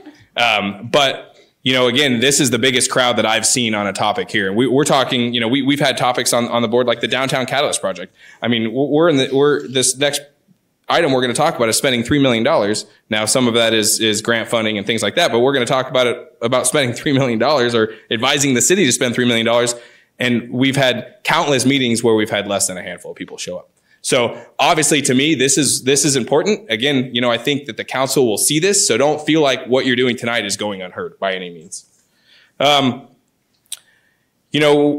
We talk about a handful of these things. Again, I think that we hit a bunch of things, but I do want to finalize this and say that we live in a beautiful city. Again, our Parks Department, Director King, you guys do a great job. It's all about prioritizing, and that's where it's going to come down to the council, Vice Mayor Lane, to look at it and go, what do we need to do? What can we do, and how can we make this work? Clearly, this is a huge topic for the community.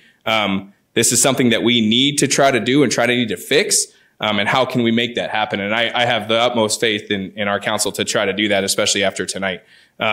But that doesn't mean that there's not other priorities, right? Our police department, our fire department, those are primary. We have to make sure that the city has to make sure our city is safe.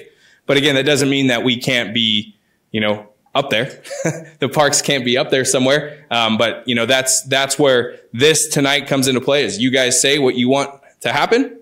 And I think you've done that. And then the director and the vice mayor go back to the council and say, let's do something to figure it out. So that's all I have. Vice Mayor, I think you're up. Awesome. Hi, everyone. So I'm actually really excited after tonight.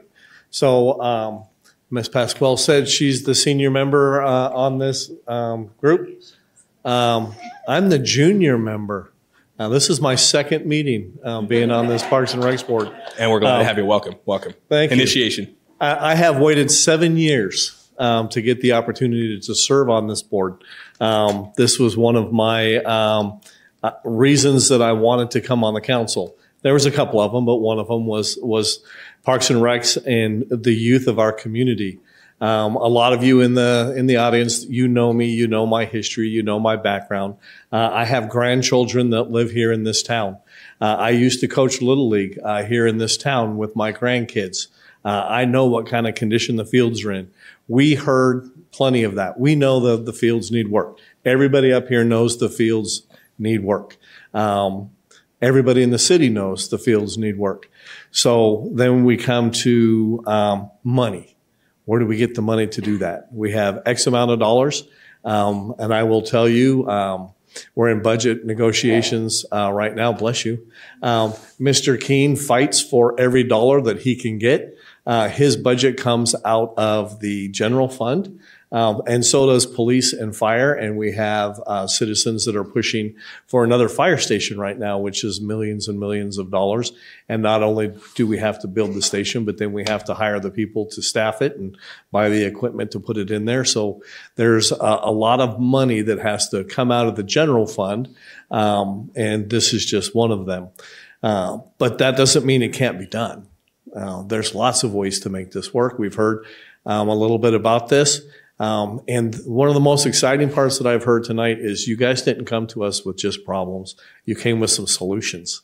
And I really, truly believe that this board, working with you people, can come up with the solutions to bring to the city council to say, hey, here's the problem. Here's the solution. We just need you to help us with it. And I think we can do that working together as a team, not us versus them or anything else. It's all working together as a team. We heard about the aquatic center this year. That aquatic center had to be redone. The city manager, I meet with him every single week. So it did come to the council, but through the city manager, he and I talk about that stuff constantly. And we had to get the AC done, the HVAC, at the aquatic center. And that took up almost all of the money that was allocated to Parks and Recs this last year. But that's done now. So now we get to move forward into these next few years. And one of the things that we've talked about is not just money from the city. You guys aren't coming with your hand out saying, hey, give us stuff. You're coming with some solutions. Just like the Pickleball Association, they came to us with over $500,000 of citizens coming up with money saying, we want these pickleball courts. Here's the money to build them. And we said, okay, so we're going to build them. And we did. And you guys have come up with some great ideas for some grants. I had no idea that Major League Baseball had some grants available. I had no idea that the Diamondbacks had some grants. Those are all things. We do have a new grant writer. She, I believe, is the right person for the job. She has children here in town, and they're involved in different things, just like all of your children are and our grandchildren are. And I think if we can bring those things together, that will work. There's also, and one of the things that did not come up is donations through nonprofits here in town. Mr. Daigle can tell you, I am the president of a nonprofit, and I make sure that soccer league gets some money every single year because I think it's important for the youth. And there's other nonprofits that are willing to do the exact same thing. And we heard people speak about the amount that it costs to build a house here and some of the high prices people are willing to pay. And some of those people are also willing to donate money. It's just a matter of doing a fundraiser and hitting these people up and saying, hey, how would you like to have your name on a ball field? How would you like to have the naming rights? You know, you got Anderson Fieldhouse up there in Bullhead City. They didn't build it, but they got the naming rights for it by giving money every single year. Those are things that we together can work on to get that done. Raising taxes is another way to get more money, but I can tell you that is very going to be difficult to happen. We heard about the blowback from the Aquatic Center when that was built, and I can tell you I still get blowback about the Aquatic Center being built and how the city wasted all that money on the Aquatic Center when it's a needed facility. Cypress Park. That Cypress Park was one of my pet projects. It was on the board when I first got on the city council. And as Mr. Hook said, we had people that were coming to the city council saying, oh my God, we don't need to spend this kind of money. And when it went, it was doubled in price, by the way, because it had gone up in price. And we had people saying, do not spend the money on this. We don't want this. Why in the heck would you build a park in the middle of town? How are the tourists going to use that? And my response was, we're not building this for the tourists. We're building this for the youth of our community. And Mr. Hook can tell you, I spent over a week going around knocking on every door within a half a mile of that facility saying, are you against this project or are you for this project? And what I found was it really was a small group of people that did not want it in their backyard. The majority of the people really wanted it. And we were able to get it done. But it's been over 6 years now, and it's time for some upgrades. And we need to work on some things. And as I said, together we're going to do that. We talked about, you guys are all here, and this is the biggest group we've ever had. This needs to be a continuing budget item, agenda item. We need to continue to have this on the agenda. And we want the feedback from you guys. It's extremely important. You're the ones that are using it. We talked about Phoenix and all that. There's some of those fields that are down in the big city where they, built with tax dollars, or, like Fields of Dreams are built with private dollars. And then what is their return on investment on whether or not they want to do that? Whether or not there's a return on investment, it's very important. Taking care of our youth is the return on investment. But there also is, you talk to some of the people, the promoters. We talked about promoters of the events that brought the tournaments here. If they're willing to write letters of intent saying, if you fix these fields, we're coming back and we're going to fill your hotel rooms. Hey, that's something that you guys can work on and get letters from those people, which is going to help this board when they come to the city council. So that's very important. For the board itself, one of the things ideas that I've had moving forward is, it's kind of been stagnant, I think, for a while where, and we talked about this a little bit at the last meeting, and I truly want this to be an advisory board to the council. So what I would task you guys with is, let's look at all of the parks across the city. When we're not sitting up here, let's visit every park. When we're off driving around, let's look at every single park and let's see what are the needs, what are the priorities, and working with the people, what are all the priorities, and then we'll work together and come up with some funding sources. And then when it comes forward to the city council, we have a list. This is what the priorities are. This is the funding source we have for those. We just need your help moving forward. And I think we can do that working together. because you guys are pretty awesome in what you're doing. And I know that as a team, working with the parents and the children and the board and the Parks and Recs department, we're going to be able to get this done. And I'm actually really excited because I think we're going to be able to move forward and get some of this stuff done working together. The grants, we'll work on grants. The bonds, we can always get a bond. That's very difficult to get through.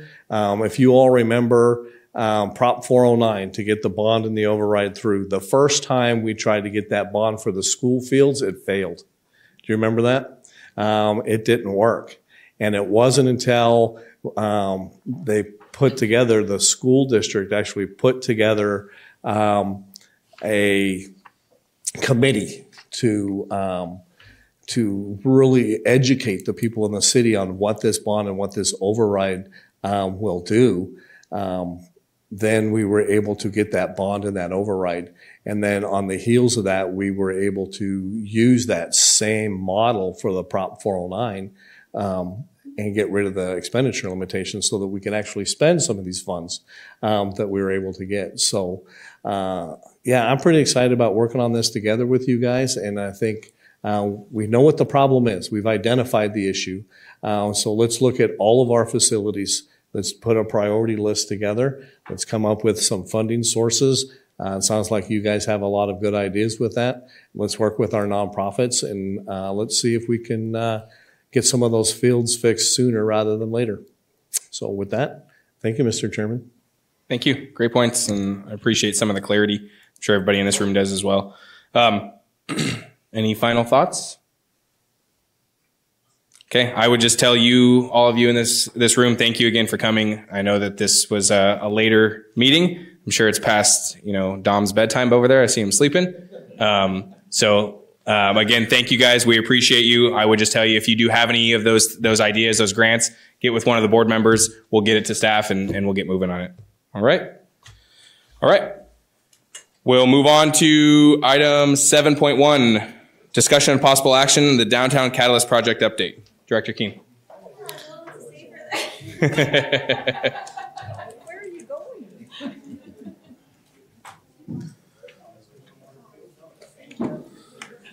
I'll give him a minute. Yeah, no worries.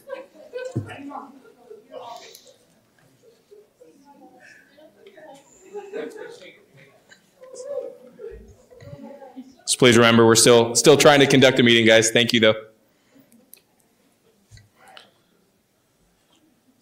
Okay, thank you, Mr. Chair. Unfortunately, our AV system isn't completely working tonight, so I do apologize to the audience. You're not going to be able to see what we have in what we have in front of us on the monitors.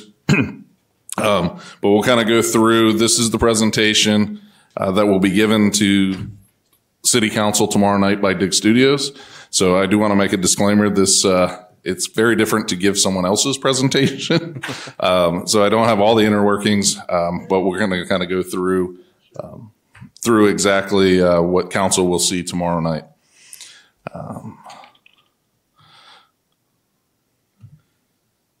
Maybe. Okay. So we'll just kind of talk about some general projects, the 30% design, the 90% design, and then some options going forward with the budget. And some different grant funding that is available, as well as what would then be requested out of the general fund. So just a couple things to regroup from where we were in the very beginning of this project. Remember, the goals of the project were not only to enhance the area for the current special events that are held in the downtown area, to attract future events to the downtown area. And then a very important piece of that is to attract more daily use of the site and bring people to the downtown area. Again, that just helps all the businesses in that strip there, whether it's grabbing a cup of coffee and being able to sit at this facility, grabbing a burger, students coming over from ASU being able to use the site, just really that daily activity. So during the 30% designs, Dig Studios came up with 3 different concepts We had public input on the 3 of them, and throughout that process, we really kind of came up with one design. So the 3 designs that they spoke of were called the hub, the facet, and the confluence, and you can kind of see the different shapes of the facility there. Again, through that public outreach, kind of came together with a design that we ended up with. This is the 90% design, which we have shown and talked about with this board. There are still some minor tweaks to be done between the 90 and the 100%. I will say, looking to the top of the screen, you see the trees around the circle. Those are a piece that I feel would more inhibit some of the event space than it would help. I do like the trees buffering on the very north end of the project, buffering to the medical facility there. But as far as around the ring, again, I think those inhibit a little bit of the activity that we're looking for. So there still are some tweaks to this plan, very minor, between the 90 and the 100%. So as we talk about a little bit into the budget and what's really going to come from it, again, Dig Studios was charged with building a project that cost $1 million, which was the ABC winnings from the America's Best Communities competition. So they have done that. This is the base budget. Items that are included in this portion would be new utility connections, electrical, water, and sewer, electrical service, conduits, and service to the prefabricated restroom facilities, power pedestal for performance areas, receptacles, site prep, clearing, and demo, the site grading, prepping the subgrade and footings for primary retaining walls on the east side of the facility, trash receptacles and bike racks, basic landscaping, kind of all the turf areas and some of the trees in the front portion of the property, pedestrian and vehicular paving, and stabilized decomposed granite areas. Also, in the project, there was a lot of conversation throughout the design work and with the public of a pedestrian bridge over the wash. While the bridge isn't part of this final design, there is accommodations made and grading of the area to kind of house the bridge abutments on the property.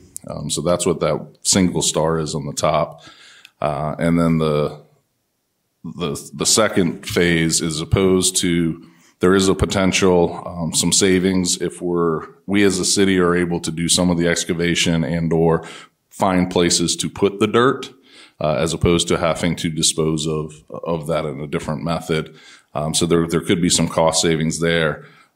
With this option, there is a 2-stall restroom. If we're able to find some of those savings, there's the potential for a 4-stall restroom there. So that's what's in the base budget. Again, that's just utilizing the America's Best Community dollars.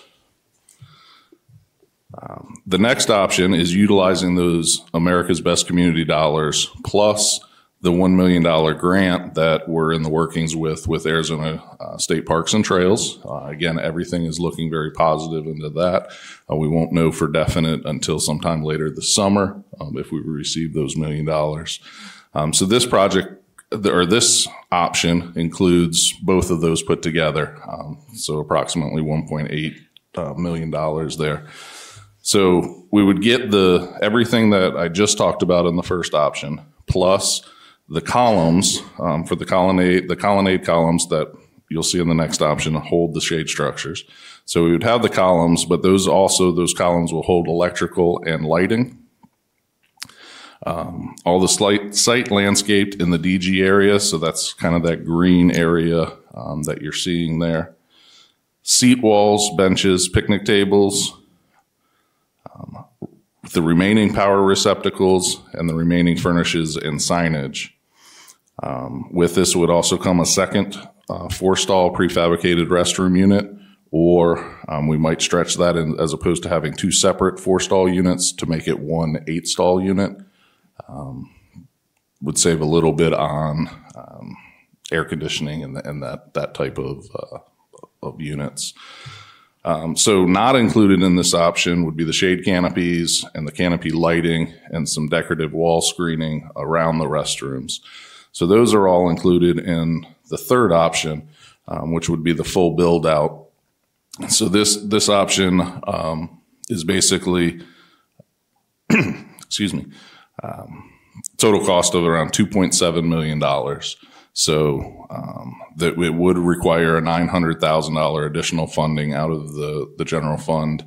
The remaining items that we would receive would be the shade canopies, the in-canopy LED lighting, and the decorative screen wall around the restrooms. As a option here too, Dig Studios has included kind of the priority numbering for the shade canopies. If we were to take some additional money that was in that second option, that $175,000 that wasn't fully and almost piecemeal together, some shade up there. If we're going to end up doing this project, as we have talked about in this board, as a little bit of phases, so that next phase would be able to incorporate the rest of those canopies. Again, this is kind of the conceptual of the 90%. There are definitely still some changes, some minor changes to the project itself that will be coming between the 90% and the 100%. Really what we're looking for from the board tonight is a recommendation to council. They will be hearing this item tomorrow of which one of the funding options, if any of them, the board would like to see moved forward. So that kind of concludes that portion. Again, I apologize. It is difficult always to put together or to give a presentation off of someone else's PowerPoint and presentation. But that's kind of the general gist of the three options that we're looking at. I guess the fourth option would be not to fund it at all and just leave the facility the way it is. So, but with that, I will take any questions. Great. Exciting information, to say the least. Something we've been waiting for a long time. So questions, comments from the board? Thoughts? We'll open the public hearing in 1 second. So if we did the full thing, that would assume that we would have to get some money from the general fund of the city. Am I right? That is correct. Yeah, we would be approximately $900,000 short on the project. So, David, where do you think we would stand on that?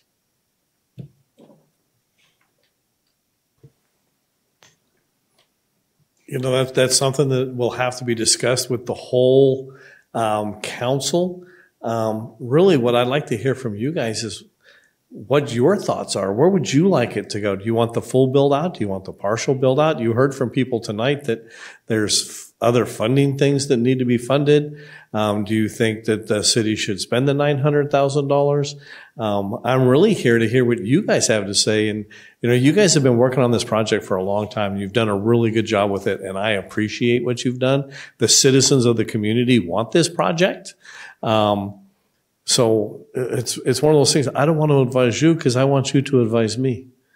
And I know that's like I'm passing the buck, but I'm really trying not to influence your guys' decisions on how it comes forward to us. Well, I will say that even though this project has been brought to us many times, this is the first time it's been brought to us with money. So before you spend money, you have to know what it's going to go for. So anyway, we're finally getting actual figures. From the beginning, I had said that to me, the park is used right now. We use it often for different events without spending any money. So if we make improvements to that piece of land, the city, of course, is going to benefit from it. So the fact that we can get money to build some marvelous project that's great. Why wouldn't we, as an advisory board, suggest to the city that we go full steam if we can get the money to do it? To me, that's my comment.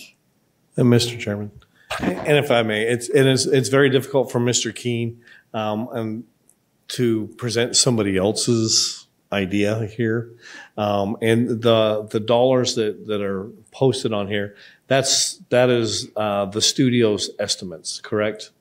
Yes, these are engineering estimates. They are not bid dollars. Right. So we really don't know how much it's going to cost. But you are absolutely correct. We use this land. The people of the city use this. They've told us that they want it. They want us to do something. We need to do something. We know we have at least $1 million or close to it. So there will be some money put into it if we get this other grant. That can always be a recommendation that, we use the money that's already there. If we get the other grant, we utilize that. But whether or not you think it's worth putting the other dollars into it, or is that another phase later when there's additional dollars, or do we look for other grants to finish it later? So just kind of curious as to how you all feel. Do you want the city to try to come up with additional funding for total build out? And would you want to see actual dollars, when it comes to bids before you actually make a recommendation? Or do you want to make the suggestion that you want the project to move forward, but you want to see actual dollars? What's it going to be before you give an actual recommendation? I mean, that's all of those are on the table with whatever it is that you guys feel. And I hope that answers your question a little better than what I gave you before. But it really is. We asked you all to take the lead on this, and you have, and you've really looked at it. And this will be the first time the city council's seen the dollars on it as well. So. And I don't think we're done yet. So, thank you. Any other questions? Maybe not so much a question. I know we'll have some public talk, it sounds like. But Dr. Keene, thank you for being a trooper through this whole process. This is, you've hung in there, you've answered the tough questions, you've tried to do the best for everybody. So thank you to you for your hard work and everything. On the base, looking at it right now, my inclination would be to go towards the second option, especially if we have the grant funding. It looks like that would still come under. We wouldn't have any, if you smoke them, got them. If we got the money to do it and people want this, let's do this. I don't feel super great about going over budget. Recession's on the horizon, probably. So I think it's important with anything, with sports fields, with this, with anything, to go to the will of the people, do what the people want, but also be judicious about it. Politics is who gets what when and allocating that. And so I think if we can have a little bit here, have a little bit here, that would be my thought. Great. Any other comments? I definitely agree. I think that that middle price and scope seems to me like a great decision. I think that saving that extra $900,000 would be beneficial because we've just heard from the public that there are other priorities now that maybe that could be allocated to. But I do agree with you that I do think that the second range is a great place to kind of build off on. The only thing that worries me is the shade canopies, which would be like just the general shade of the area, right?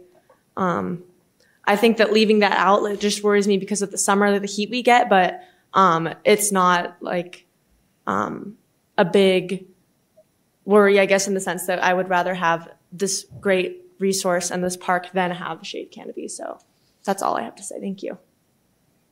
Great. Any comments, questions?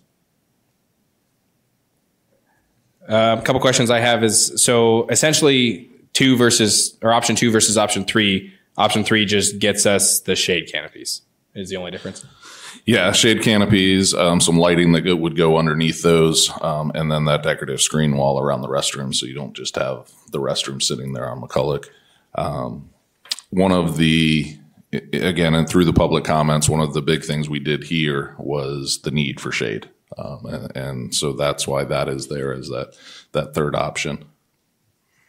Okay. And that's kind of what I was getting at. So the other question I have is for the bathrooms. So when we talk about second 4-stall prefab unit, so are we talking like individual bathrooms, or are they like you walk in and it's a multi-stall bathroom inside? We've talked several different options with Dig Studios. I think some of it will come down to those bids and what that looks like. However, the most economical way would be similar to on the channel side of London Bridge Beach, where they are individual stalls, more unisex restrooms, as opposed to having two completely separate.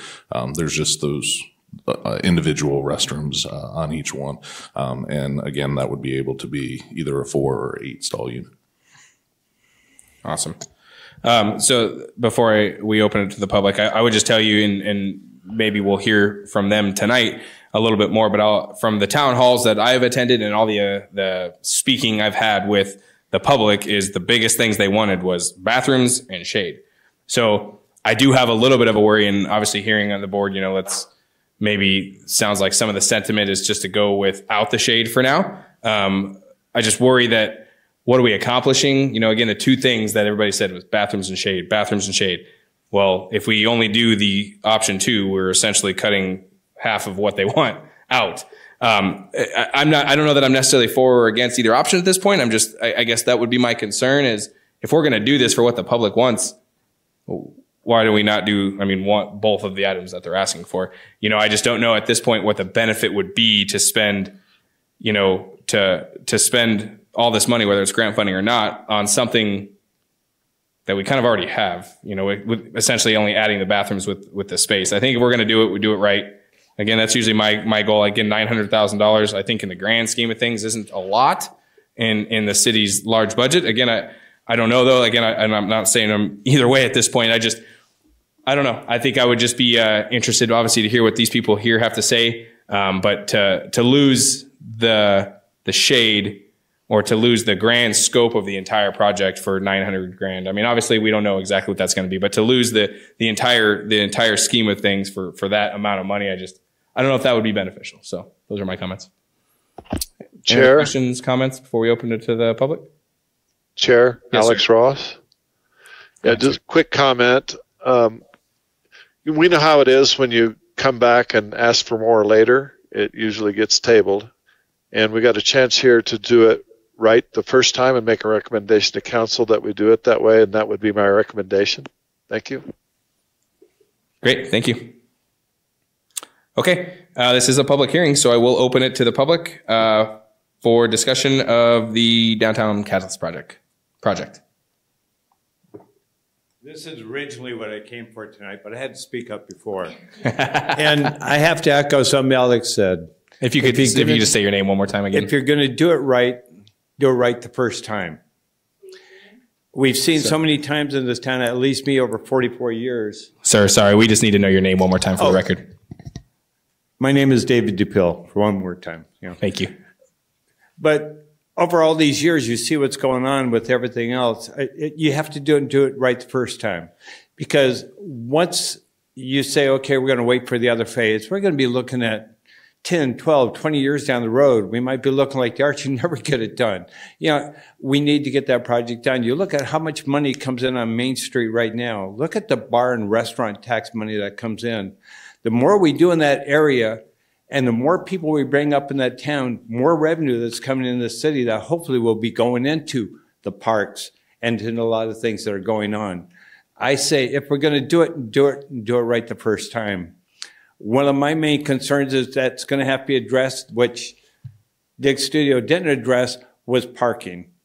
Yes, we have a big parking lot in the back side that the city made, but unfortunately, all the businesses that are there in that corner, right there on Aquario and McCulloch Boulevard, are going to be deeply affected.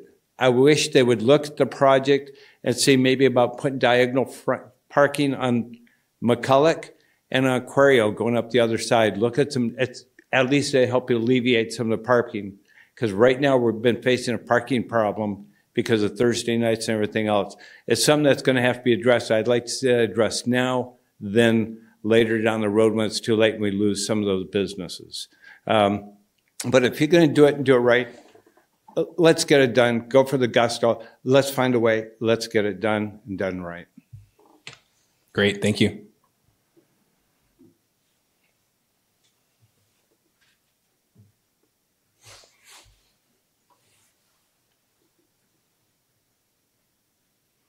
Hello, I'm LaTanya Landry, and coming from somebody who has literally been up and down Main Street talking to business owners about this project and many other Main Street issues, what we hear all the time is things get started and never get done, so why do we try? Why do we try to beautify Main Street? Why do we try?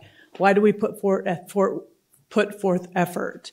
So there's a handful of us that are putting forth the effort, but for all of Main Street, it's a very negative whenever we go out and talk to people. So my 2 cents is, like Every said, do it right. Don't start it, because again, the funding later, just like everything else.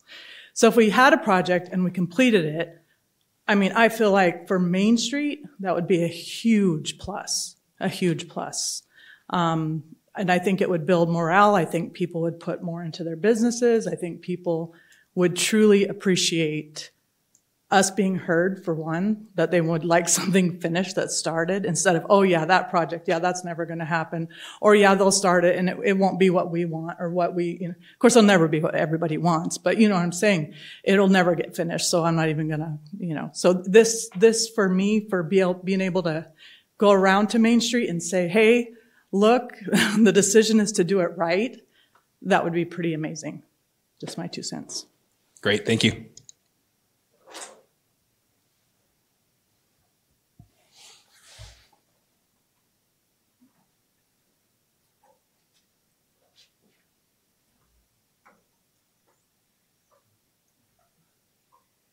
I love my shoes. Squeak, squeak, squeak.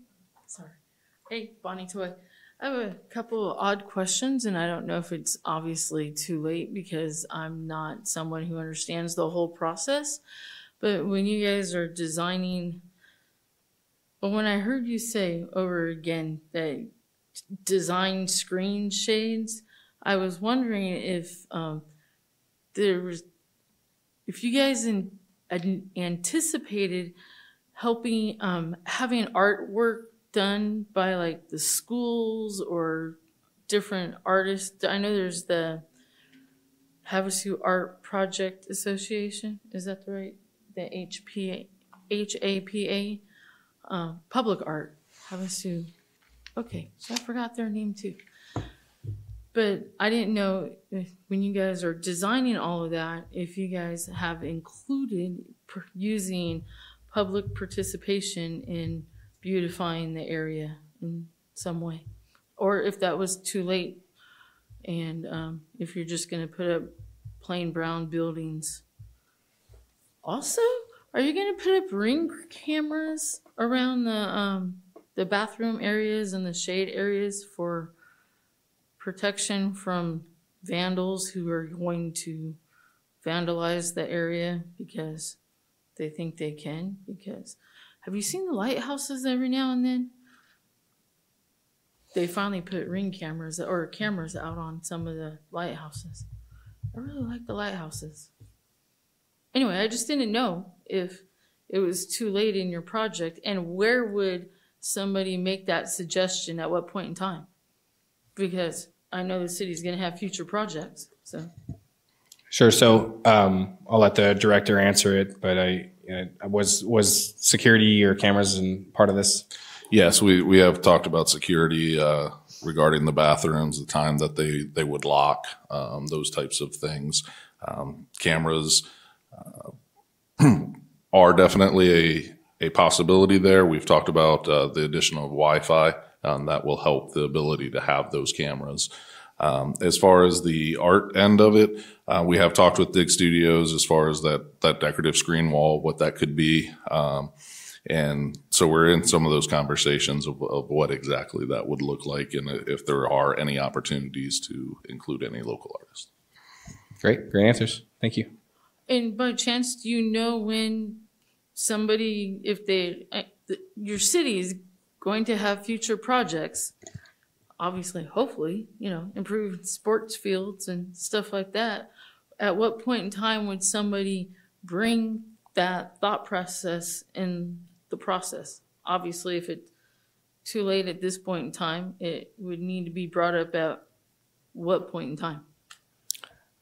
I'm not understanding your question. What project are you talking about bringing up as far as like the murals or the paintings? Yeah. I think now's the time. I mean, again, I think, at this point, they're probably going to paint it, a fairly neutral color, I would imagine. So now's the time to bring that up. If we have a nonprofit that's interested, I would say approach city staff for sure. Okay. I just didn't know how that got started and at what point in time. Thank you. Thank you.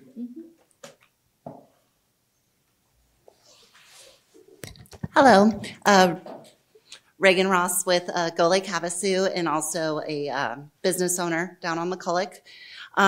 Just a couple quick things just to note about how it's the property there is used a lot. It is for different events, but on a regular today, nothing, maybe a dog. Some people throw Frisbees for their dogs down there. But other than that, it's not used on a regular basis. And I think the goal of this project is to have that daily use where they can go have coffee, sit there and enjoy the downtown area.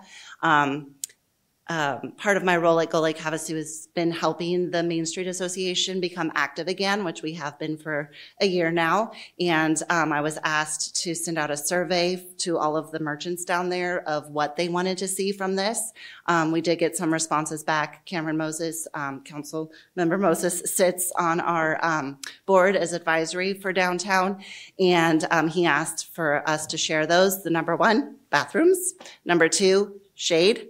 And the third one was a close tie from somebody who puts on a lot of events, small local events, a way to rope off the property for liquor license. Luckily, we can rent from Parks and Rec the blue fencing.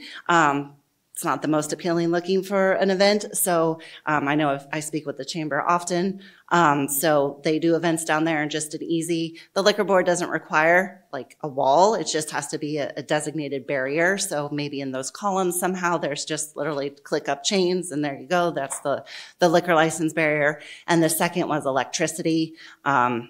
Putting on an event next week where there's absolutely no power for us to use and it's hard to get those generators out there and you can't. First Friday, I work on that as well. We don't use that piece of property because there is zero lighting and zero electricity. So either we bring in these huge loud generators or we have nothing. We're working with the local disc golf club and they would love to use that property on First Friday to showcase their sport, but we have no way for them to be lit. So those are my few 2 cents for what research we've been doing to help you guys with this project.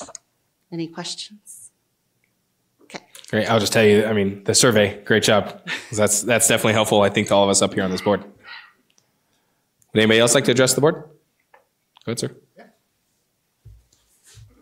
Hello, Sean Lawless once again. First, I'd just like to say thank you guys for providing a really positive experience, especially for my son, to see how government should work. This was a great experience for us tonight, a great experience for him. And I'd just like to say thank you all for being dedicated to this community and helping make Lake Havasu better. So I just really want to applaud you guys for that and thank you for your time tonight to let us speak. Second, I think you can fit 2 soccer fields there if you really did the engineering right.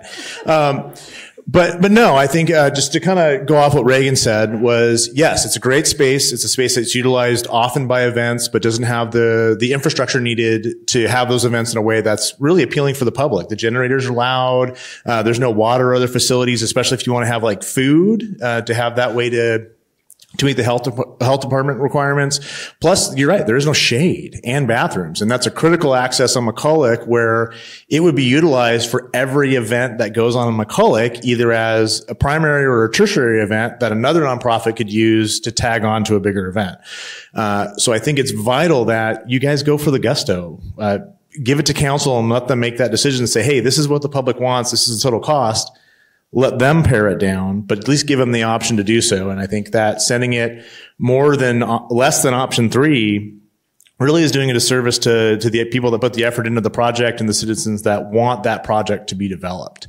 A good example of that is what's right next to it.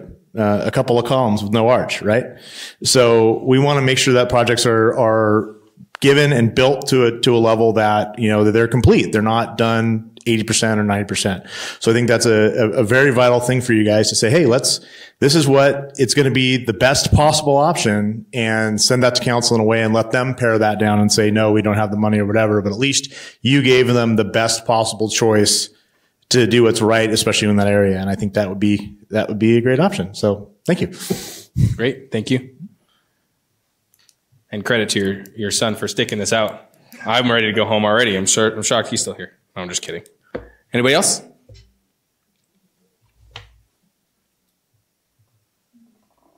I'll be real quick. Justin Wilson. I do think that if you do something like this and you're going to have bathrooms, you do need to have them locked, and you do need cameras for security reasons. It's going to be downtown. It's going to be, at the skate park, you have cameras. At the channel, you have cameras. This is an area that's going to be heavily trafficked, and it'd be best to have cameras for safety for our community members and everything like that. And the bathroom's locked for damage and stuff like that to keep your costs down and having to refix them. Because we are constantly dealing with criminal damage at the bathrooms at Rotary Park, because they're not automatically locked I believe they're not automatically locked. And we could also use cameras around there. So something like that could be put in and handled ahead of time. That way you stop and prevent from future stuff. So thank you. Great. Thank you. Anybody else? Okay. Seeing none, I will close the public hearing on item 7.1 and bring it back to the board for further discussion or a motion. I have some stuff I'd like to say, if I may, but I want to make sure the board says everything they have to say before you do a motion. Comments? I just had a quick comment. I came onto the board after this project was already in the process. So seeing it at 90% really completes the picture for me.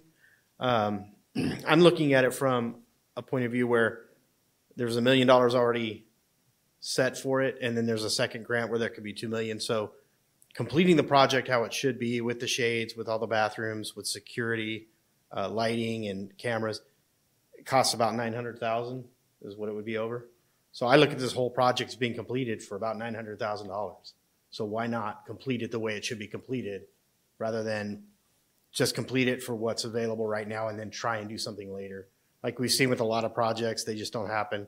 I kind of look at it like the courthouse project, where you start off with a great idea and a great budget, and then it ends up almost tripling in costs. My opinion is just do it complete, and it's a great bargain for $900,000 in my opinion. Great. Any other comments from the board? I'll just echo a couple things. I think, like Ms. Ross said, again, that's literally called the Downtown Catalyst Project. And I don't know, if we don't do the shade, I don't know how much of a catalyst this is going to be and how different it's going to be from what we already have. So I definitely think that's a great thing. Again, a great point to be made. Other than that, I think the public has spoken, in my opinion. So, Vice Mayor? I know you're having some technical difficulties. I turned it around so the people in the audience could see the screen, and then we shared. Couple things. One, I want to thank the board for taking the lead on this project. When we first started this was not envisioned as a park. It was envisioned as a downtown gathering place, which it still is. But the fact that we were able to expand on the original vision and make it a park is the reason that we were able to apply for that $1 million grant. If this was not a park, that $1 million doesn't become part of this project. So the fact that you guys took this on and said, yeah, we'll take the lead on it, has really helped the community a lot. So kudos to you for that. And then that brings me to the next issue, and I'd like you guys to kind of take the lead on this too. You talked about, it's called the Downtown Catalyst Project. It's also called the lot at Quirio and McCulloch. It's also called Springburg McAndrew Park. It's also called the place where they launched the hot air balloons. It's called all kinds of things. We need to come up with a name. So I would love for you guys to take the lead, whether it's a contest along the city, whether you come up with your own ideas, whatever it is. Let's come up with some sort of a way that we can show that this is part of our community and what would be a good name for that piece of property down there. So that's all I have. I think it should be the David Lane Park. That would be a big negative. Go ahead. It's funny that you bring that up, David, because to me, this is Main Street Park. This, if you call it Main Street Park, it identifies where the park is to begin with. It just, it puts a stamp on it. Now, I know Mr. Springburg and I know Mr. McAndrew, and personally, maybe if they want to come forward and pay for a good part of this project and call it Springburg McAndrew Park, that's a different story. You'll hear something different out of me. But until that happens, to me, it's Main Street. This is Main Street Park, and I hope you agree. If I may, Mr. Chairman, I'm not going to agree or disagree because I want to hear everybody's. I do not think it's a bad idea. But let's hear everybody's ideas, and not necessarily tonight. This is something that we can talk about over the course of the project.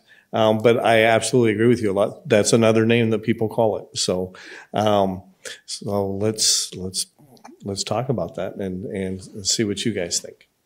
Great, and I think he's partial to the David Lane Park, to be honest with you. No, I think, and Director, is that something that we could maybe just bring as a future meeting item? Is just a possible discussion and action of the name? I don't want to put a cart before a horse. If we're naming something that isn't going to get built, there's no sense in naming it. Yeah. So let's get through that portion first, and then we'll discuss naming. Perfect. Any other questions, comments? Yes, Mr. Chair. We could call it the park that once was. But I'd want to clarify something. On the third option, you had mentioned that at the bottom there's a note that says $175,000 remaining could allow for canopies 1, 2, and 3. And so I just want, option 2 does not come to the total $2 million amount of funds available for this project with the grant. Is that correct so far? That is correct. So really, I guess there's an option 2B there. Yes. That would include just that 175 to put up those 3 sections of the shade. Okay, great.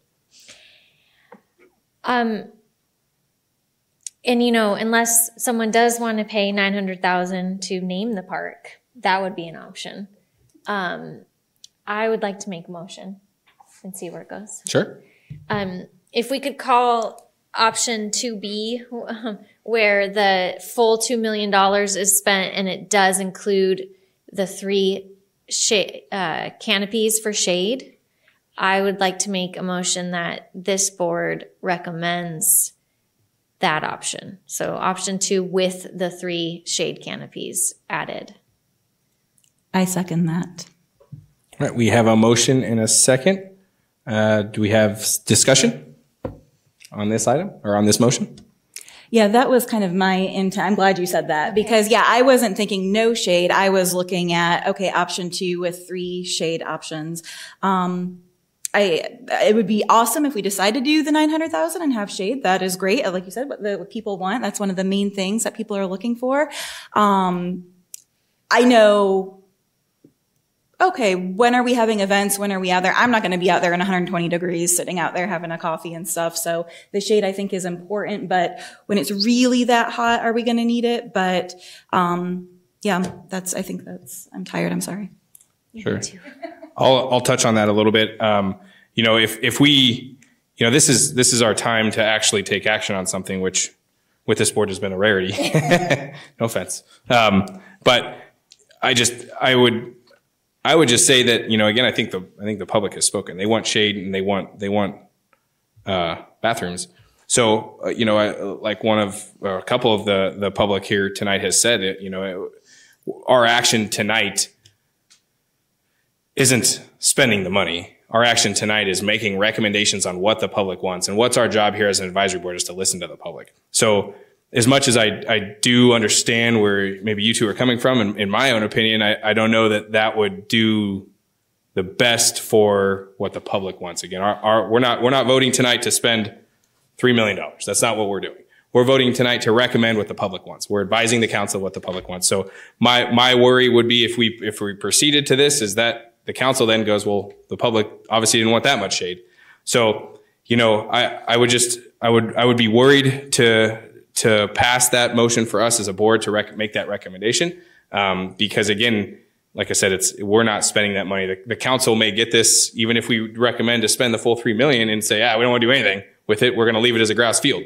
That, what we're doing isn't set in stone, but what we can do is make a solid motion and recommendation to the council for what the public wants. So, again, to look at this and to lose, a good majority of this would be rough in my opinion. The last comment I would just make is, I was out 2 weeks ago. So we're talking the beginning of March, and I got sunburned. So, I was out doing something where there was no shade. We were kind of hanging out as a sports deal, and I got sunburned at the beginning of March. So we lose the shade. Again, I know it's maybe not in August, but here we are in the beginning of March where shade could have been very beneficial. So, Mr. Chair, sure. Just to clarify, option 3 does not add any restrooms. Correct. Okay. So the restrooms, and if we added the shade to create that option 2B, I just wanted to clarify that does include restrooms and partial shade. Partial shade. So we have essentially 12 shade structures around the building. That would option 2B would get us 3 of the 12 shade structures. Am I correct? Okay. Thanks. Okay. Any other discussion? Yes, my comment would be that to me, this would be one of the times that if we didn't go totally with the full option 3, that if we went with 2B, 2.5,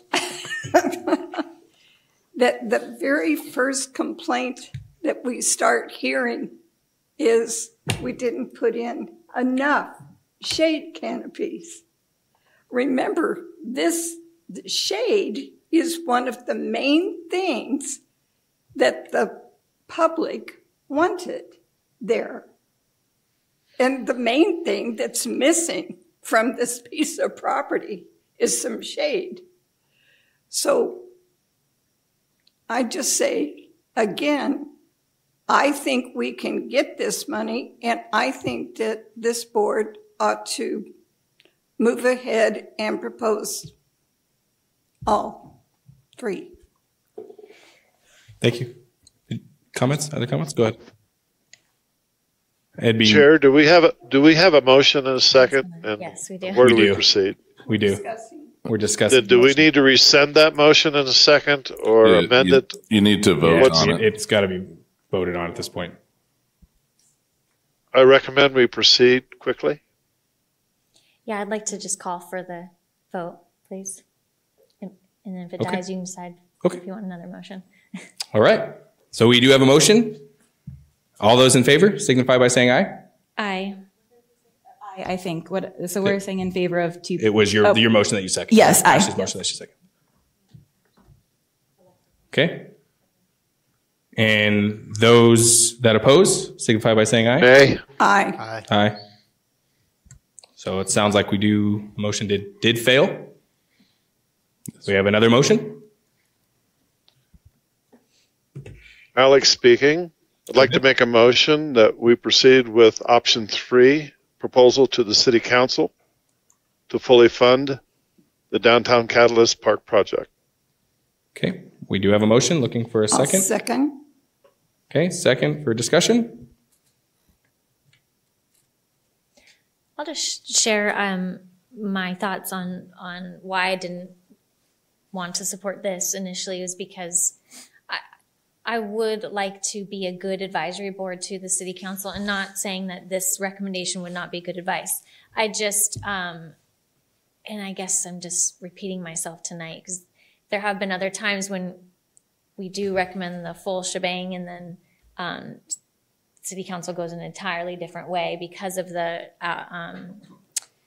negative reaction you get to spending $3 million on a park. I understand your comment, which I thought was awesome, about it's really only $900,000 because of the award money and the grant money, but the public will see it as $3.9 million for a park, and that'll be hard for City Council to do anything with. So I just wanted to clarify where I was coming from with that.